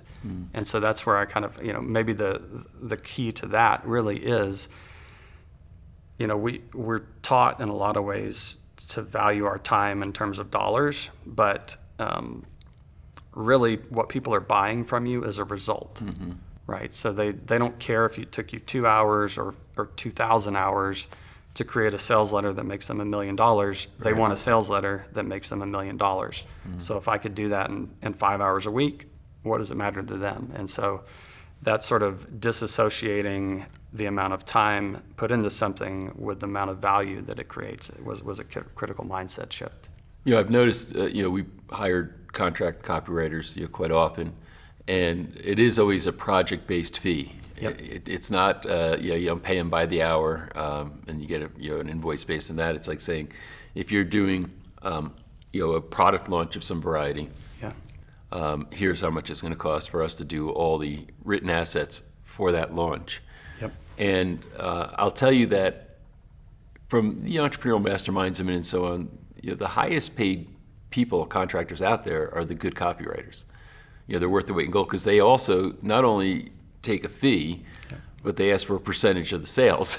Yes. And the good ones can do that. Yes. If they say I want 2 or 3% of the gross sales, well, if their copywriting is going to make you 30% more revenue, you're happy to give them the few points on it also. Yeah. And incidentally, it's a good incentive because now they're going to maybe spend that extra time to take it up a little bit more because they're going to benefit from the upside. So it kind of lines up the chariots in the same direction as far as everybody doing well when the launch goes well. Yeah. So I think that as a side hustle, copywriting is if somebody has an inclination is a really good one. Talk about how hard it is to learn this, or how hard or easier. But what's the process of saying, okay, I have a feeling, well, no college education. I have a feeling you probably weren't getting straight A's in English, in English composition and so on. Yeah, no, that's definitely the case. So how did you learn to become a copywriter? I know you read books to Yeah. kind of give you context, but then how do you learn to actually do it? I was a kid who slept in English class, but the teacher would then read all my papers to the class because I was just naturally gifted as a writer. Okay. So I think that definitely helps, and it was more important in the past than it is today because of artificial intelligence. Yeah, I want to get to that in a minute. Yeah, so, but for me, having that natural talent was key, and I think that's important for someone looking at a side hustle because don't try to force yourself into something that's not natural for you. But for me, writing came very naturally, and I wound up, begging, stealing, borrowing, scratching, doing whatever I could to get my hands on good copywriting courses. And there's some great courses out there, and from those, I just learned, different formulas. So there's different formulas for writing copy. I think some of the more common ones are like attention, interest, desire, action. So you capture someone's attention, you build interest, you create desire, and then you have a call to action. Another one is problem, agitate, solution, where you talk to someone about a problem, you build that problem up, you agitate it, and then you come in with a solution, which is your product. So there are formulas like that, and then there are certain principles that always apply, like focusing on a big problem is always something that's big. Turning features into benefits, not just saying, this water bottle has a cap on it. No, this water bottle has a cap on it so that the water doesn't spill all over the place. Right. So turning it into something that kind of is a benefit, and so it doesn't spill on your new suit and ruin your wedding. So kind of expanding on that. Right. So there's things like that, and I was motivated to get my own education. I bought training courses online, and then all that was great. But I think the key to me really becoming, I don't know, what some people might consider me a master of the craft. I don't know if I'm there yet. I would consider you a master. I mean, I've seen your copy. Then, so actually it was networking. Networking with the right people, and finding the right people who valued the service was critical. So I was really struggling for 5 or 6 years. Like, there was a long dry spell where we were making less than 20 grand a year, and it was terrible. And life was very stressful. And then I started going to this networking group for internet marketers in Austin, Texas. And I started connecting with people who, had online products. I met some of the guys whose products I'd bought. And once I got over the starry eyes and, that sort of shock of being in that crowd, I realized, wait a second, I can go try to sell this to someone who has a corner store and has no idea what good copy is or why it matters, Right. or I can go to the people who really value this and I can sell it to them. As a result of that, I wound up writing for some of the biggest and best products and brands and people, gurus in the online marketing space, the online and health products space, and even in financial publishing as well. So it's kind of interesting because it's one thing they say, okay, I got the skill, but now you got to market yourself before you can market for other people, right? Yeah. And that's hard, I guess, in the beginning because you're an unknown quantity, right? Yes. So did you do any sample write-ups or take somebody's product and say, hey, here's how I would write this up and show it to them? Or how did you win the trust of somebody to want to hire you? Yeah, that's a good question, and I think there's a little bit of art in that, because I never wrote anything what they would say on spec, where you write it for the chance to maybe get the job and or get the gig and make some money off of it. I always got paid, and I think you demonstrate your ability to sell by the process of selling. So I definitely can attribute a lot of it to being in the right groups and the right rooms with the right people, and then building rapport and trust on a personal level first, not being pushy or needy, because that's very repulsive to people. And then, what I did do, though, is I gave people, great deals. So I definitely charged a lot less early on, and I did that so that I could write for some really good people. Right. Who would mentor me and take my craft to the next level. And that's really the answer to your earlier question. How I got great at it was I got out there and I did it. Yeah. Because there's nothing that's going to replace, that 10,000 hours of experience to becoming an expert at anything. So, well, something I think you said earlier is important when considering side hustle is that rather than just look at, here the best opportunities in copywriting or it's in sales or it's in whatever it might be, the first question is, what am I good at, right? Yes. What are my strengths? So as you said, you might have slept through English class, but you still were getting your papers read because your people liked your writing. So, but if you maybe didn't have that fundamental, let's call it innate nature to be able to write, this might not have been the right choice for you. Because in this particular series, what we're trying to do is show, here's a bunch of different thit's and I think there's probably two aspects of that. One is maybe you're even good at writing, but if you hate writing, it's still not going to work. Exactly. Right? Yes, true. So it's what's a strength? And it doesn't have to be a superpower yet, but just something that you have a decent amount of ability for, that you can turn into a superpower.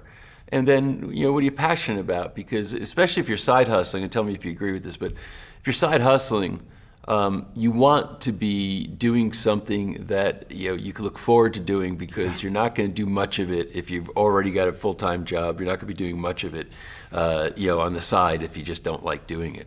Absolutely. Yeah, I do think it has to line up with your passions to a degree, your natural talents to another degree.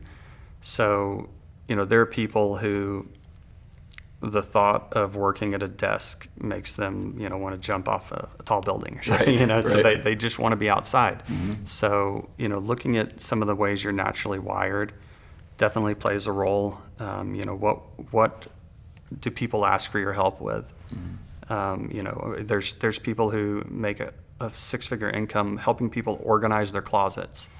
There are people that make six figures walking dogs, mowing lawns. Yeah. There's so many paths to doing this. And so I think there is a bit of a discovery. And then within that, because I've been thinking about this in prep for this conversation, is, what is sort of the secret? Well, if you go out there, and I'll just use my writing as an example. So if I go out there and I'm a writer, mm-hmm. everybody's a writer. Everybody writes something. So what is special about that? Like, how can you niche down? How can you narrow your focus into something that's higher value? So, with the example of a landscaper, right? Mm-hmm. Being a general landscaper is one thing, but mm-hmm. if you were to focus, say, on aquaculture, mm-hmm. Now you're a specialist. Right. So by kind of finding something that aligns with things you enjoy, and then your talents as well, and then kind of focusing that down to just a razor's edge. I think that's one of the best ways to start to get an idea of what a side hustle could be for you. But I want to go all the way back to the beginning, and I'll say something that you'll recognize from Napoleon Hill, who says it all starts with a desire. Right. So if you don't have that desire to go out and improve your life financially, to reclaim your time, to work smarter and not harder, then you don't have that natural curiosity to go out and figure it out. And that is required, because there is some, trial and error early on to getting it right. Yeah, it's interesting, as we're having this conversation, inflation is a big deal. I've got a son that works at a bank in New York City, and his salary didn't go up anywhere close to proportional of the inflation, and that it's putting a squeeze on people, and so I'm able to see it firsthand, in my own kid, but I see it in the world in general. Yeah. And there's a lot of people right now who are considering side hustle that never considered it before, and he's doing it. It's like I'm not making his life easy. It's like, hey, you gotta go get this figured out. That's good for you. It's hard as a parent, but at the same time, it's necessary. That's I did it. And I'm better because of it. And I think context or psychology matters a lot. Like you said, desire, and I think your frame of reference can either generate desire, or it can squash it, because one way to look at this is, geez, inflation is so high, and now, God, I got to go out and I got to figure out more money. And so, and another way is, wow, this has forced me toward an opportunity I might not have considered before. Maybe I was a little comfortable, and now I'm going to get uncomfortable, but it's going to create a better future for me. Yeah. And I think working on, because to me, your psychology and your energy generates the actions that are going to create the outcomes. It's kind of like the first domino that falls. Yeah. And so what I'm hearing in what you're talking about also is that just because there's a need, don't maybe look at that need as being a negative thing. Right. Look at it as something that's going to cause you to go out and learn a new skill and generate income that you wouldn't have generated otherwise. And maybe you're going to work harder, but because I can remember going through school. Because you're a college student, and probably a lot of college students watching this, if you're going to school full time and you're working like I did, that's a side hustle too. Your Yeah. full time gig is Yeah. school, Yeah. and then you got to go make money. And I worked as a waiter in restaurants, and I did varying things, but mostly I waited tables. But I actually looked forward to going to work every day. I was really into food and wine. I loved Yeah. studying it. I loved serving it. And so on. So rather than say, "Oh, geez, I didn't get born to rich parents. I could afford to put me through school. I have to pay for all this." And but now I look back and say, "Wow, it's a really good thing that I had to go through that experience." Yeah. So when you have someone who approaches you, I don't know if you're mentoring some people or just in passing, or maybe at masterminds, younger guys who are looking to try to figure out what you figured out. How do you frame them up, psychologically to enter the idea of a side hustle? So, with your story, like, you looked forward to going and serving, you were into wine and food, and you're great with people, and you see in that the seeds of your success today, kind of going back to that, what are you naturally good at? So I'll try to find out what someone wants. And a lot of times that can lead to some too specific situations. But what I try to do, and what I did early on, I'm actually just remembering this now, is I really would sit and I would think about, what does an ideal day look like to me? What do I want my life to look like? And I still have that habit today. Like, I think about what my life's going to be like in 6 months, or in 5 years when I've achieved some more of my goals. And for me, that's how I wound up picking the writer lifestyle, where it's like I pictured my days having a lot of free time. So starting with, where do you want to get to? Like, what's the outcome that you want to get to? And then you can back up from that and say, like, okay, maybe what they're already doing is on that path. They're working towards that. They can achieve that goal with what they're doing right now. If so, then it becomes focused on how do you do that more intelligently, more efficiently, how do you accelerate it, things like that. But if not, then you have to have that moment of realization where you admit to yourself, what I'm doing right now is never going to get me to where I want to be. Yeah. And if you don't, then... So I guess the first step is figure out where you want to be, as you Yes. said, right? Because Yes. if you don't know, then you can end up anywhere, Yeah. right? Absolutely. So, and you had, I think, mentioned in your own story, and I think this is kind of important, that there's a lot of years of struggle. Yeah. So what prevented you from giving up? I don't know. I don't know, because there were plenty of opportunities. I know that I mentioned I got divorced. I remarried an amazing lady, Victoria, and she was always behind me. So having her say, like, no, you're not giving up in my darker moments where I was like, I need to just give up, quit. I can go get a job, forget this. Like, I'm never going to be successful. She was like, shut up. You're not going to do that. Wow. It'll kill you inside if you do that. So having her there. That is a great wife. Yeah. Oh, she's Yeah. amazing. Yeah. Best gift God ever gave me. But at the same time, I don't. She was there to encourage me. I don't know that I had it in me to quit. But I know that that's really a huge differentiator between the people who succeed and the people who fall short of what they want. And because life will give you plenty of opportunities to quit. Yeah. And you think that you've arrived someday. Like, no, you've never arrived. There's always something else that, like, you're going to want to do. And there's always going to be reasons and obstacles, and life's going to gut check you. And it's, there's always reasons to quit. But ultimately, knowing that you fail when you quit. You don't fail when you fail. You fail when you fail and then quit. Right. And that's just something that just made perfect sense to me. And,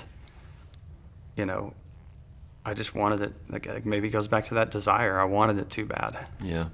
Well, I think that's kind of important, right? So now let's talk about AI. Yeah. This is a game changer in many respects. I mean, I'm spending a lot of time just thinking about what are the implications, and certainly significant implications in copywriting. I mean, we're using AI in our teams in that way. And I'm in the middle of writing another book right now, and I'm like, well, let me check this thing out. I go in and I say, and there's a chapter I'm doing on identity, and I'm like, let's, write me the difference, it was ChatGPT 4 that I was using. And I basically said, tell me the difference between people who think that identity is innate versus acquired, and cite some experts, et cetera. And within seconds, the thing wrote me a book chapter. And now I'm not cutting and pasting a chapter because it doesn't say. I have to take that and give context to it. It's more like a research assistant for me at this point, where I have to then go from that. But I've been seeing, AI will code web pages. So like a lot of people say, on the side, I can do coding. I'm like, maybe think about that, because I don't think many humans are going to be doing that kind of coding in the near future. But somebody's got to still direct the AI, and I think that's important. But I'm just recognizing this is just released in its infancy right now in the public forum, and where's this going to be in just a year or two? Yeah. So talk about your perceptions of AI, how what you think the implications are for somebody considering side hustle, and how it's influenced your particular area, which is copywriting. Yeah. So AI is a game changer for side hustles. People can now provide services that used to take years to learn, to master, a lot of specialized skill and education. Now they can provide those just by speaking to an artificial intelligence bot. Right. So that in itself is a game changer. So, for example, there's a tool out there called Jasper AI. It's a content writing system. It's based on ChatGPT as its back end NLP source. And what you can do is you can go in and you can say, write me it's got recipes, formulas. So you say a blog post recipe, and you put in the title of your blog post, and you tell it to generate an outline. And then you can tweak and adjust the outline, and then it'll take the outline and write a paragraph or two on each of the bullets in your outline. Wow. And then it'll write a conclusion at the end of it. So for a service provider, and that's just one. So like DALL-E, DALL-E, is a graphic design, word prompted graphic design AI. So you can go in and say, make me a space cowboy on Mars, a picture of that, and it'll do it. Wow. And it'll do it in seconds. It'll not just do it once. It'll give you several options to pick from. Same thing for, like you were talking about, coding. So with these technologies, I actually see it as a very unique window of opportunity that exists right now, similar to whenever the internet was young, and you could just throw up a web page and write golf club 1,000 times, and you'd rank at the top of search engines and get all the traffic and sell a bunch of golf clubs. Right now, people who are willing to go out there and play with this AI can provide these services that, again, used to take serious education and skill to acquire, and they can sell them at a scale that you would normally have had to have like a team of 10 employees to put out that much work product. So, for example, content writers. If you, whether you're a good writer or not, you can become a content writing service provider, and you can use a tool like Jasper.ai to provide blog posts for someone in the health and wellness space, for someone in finance, for someone, and you pick the topic, and you can sell those blog articles, for, some people sell them by the word, some people sell them, 10, 20, $50 an article.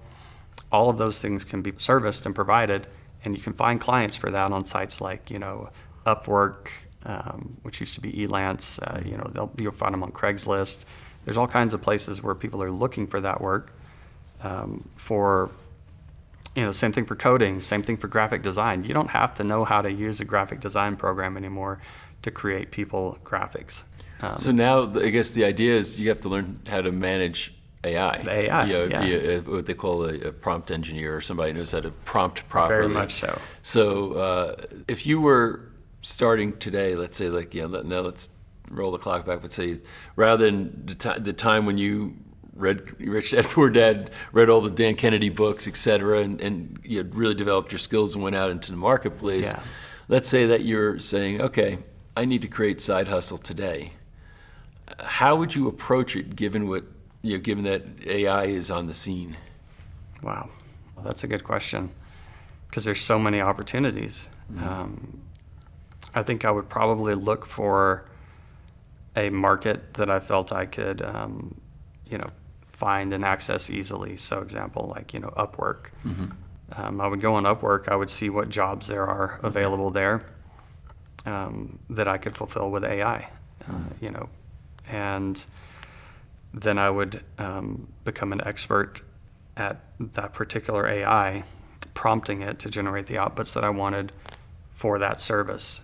And there's so many things out there that, it's everything from video editing, audio, scripting, research, graphic design. They're all out there. So I would probably start by looking where there's demand and where I could kind of use AI as a hack to fill, mass volume on that demand. Yeah, because what's interesting is that you said, the idea has been, and we talked about it, what's your strength, but now you can let the AI be your strength. Exactly. So now what's your passion? Yeah. Right. Yes. So that's kind of what it boils down to, and we're in this sort of awkward phase, meaning that we're in the transition to AI, where companies, everybody's moving toward it, right? Yeah. So I think for the person who's considering side hustle, they have to consider, how AI would play the role in whatever this side hustle might be. Yeah. And again, AI is not going to cut a lawn yet. The robots aren't there yet. AI is not going to do certain things like that. But the first question, I guess, as you're considering a particular side hustle is, does AI or can AI play a role in this? And if it can, to what extent? Yeah. And because today, like, it's in transition, I would see, but it's 2 years from now, the adoption rate for whatever you might be doing could be very different. Yeah. So how has it affected you as a copywriter? If you're serving clients, et cetera, have you restructured anything, or do you just use it? People still just hire you and you just use it? Yeah. So pretty much these days I write copy for myself. And I have not yet found that AI can write at the same level that I can. Much like what you were saying, I use it as a research assistant. I can put together a list of, what are some of the negative emotions people feel when they can't lose weight. So if you're writing for a weight loss product, right? If I'm writing for a weight loss product, just getting the research done. Get some of that research done, and some of it you kind of intuitively know because I've lost weight and remember what I felt like before that, but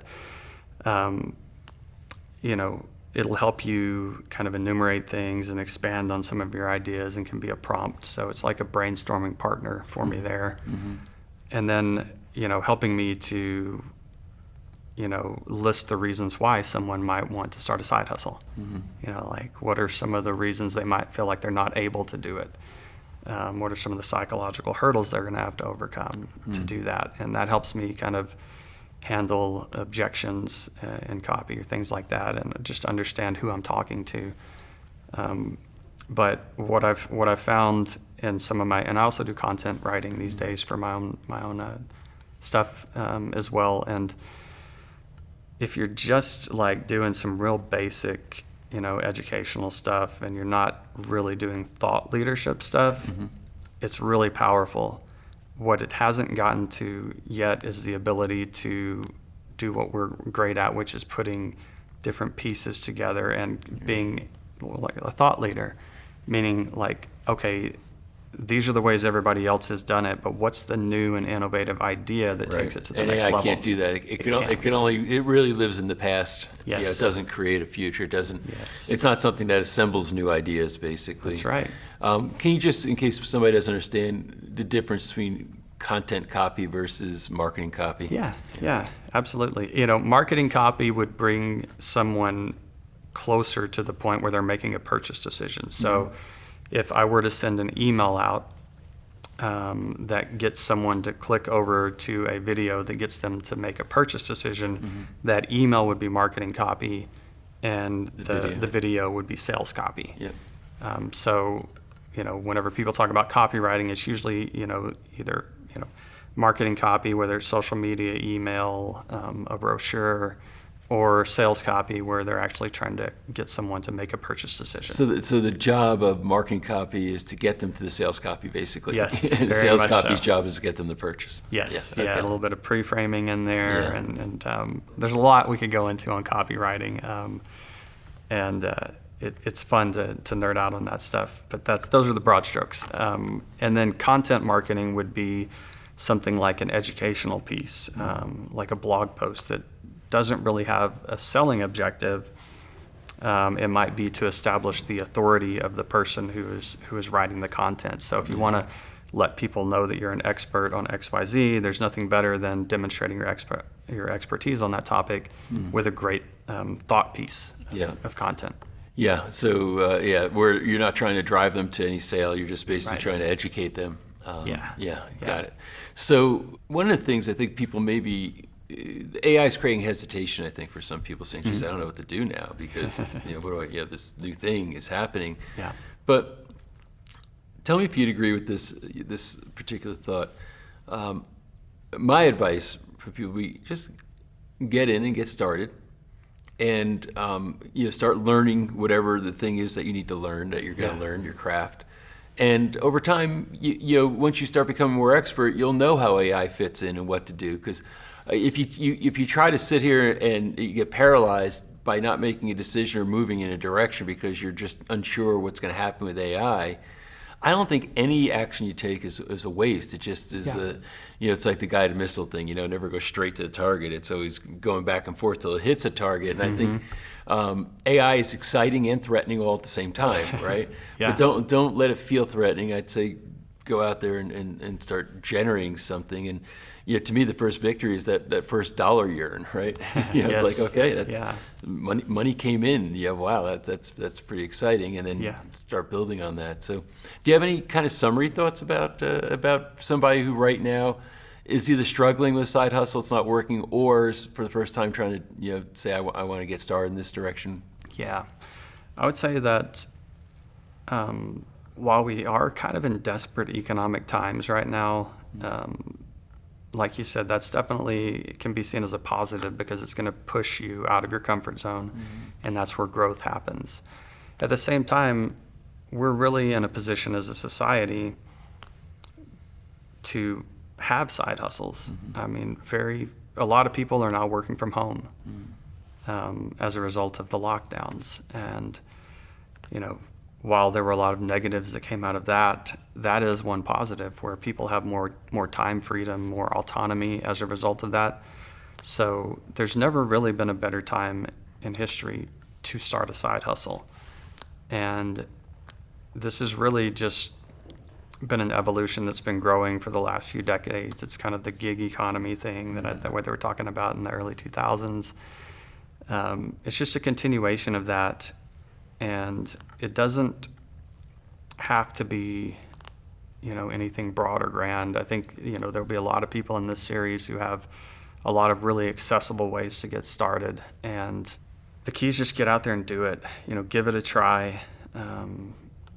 If you have the desire to improve your financial life, there's never been a better time, and there's never been more tools and resources or opportunity. There's a global market out there because of the internet. There are sites where you can go and you can find people who are literally asking for the thing you're trying to sell. They'll post jobs on sites like Upwork. I keep going back to that one. Yeah. They should give me a sponsorship.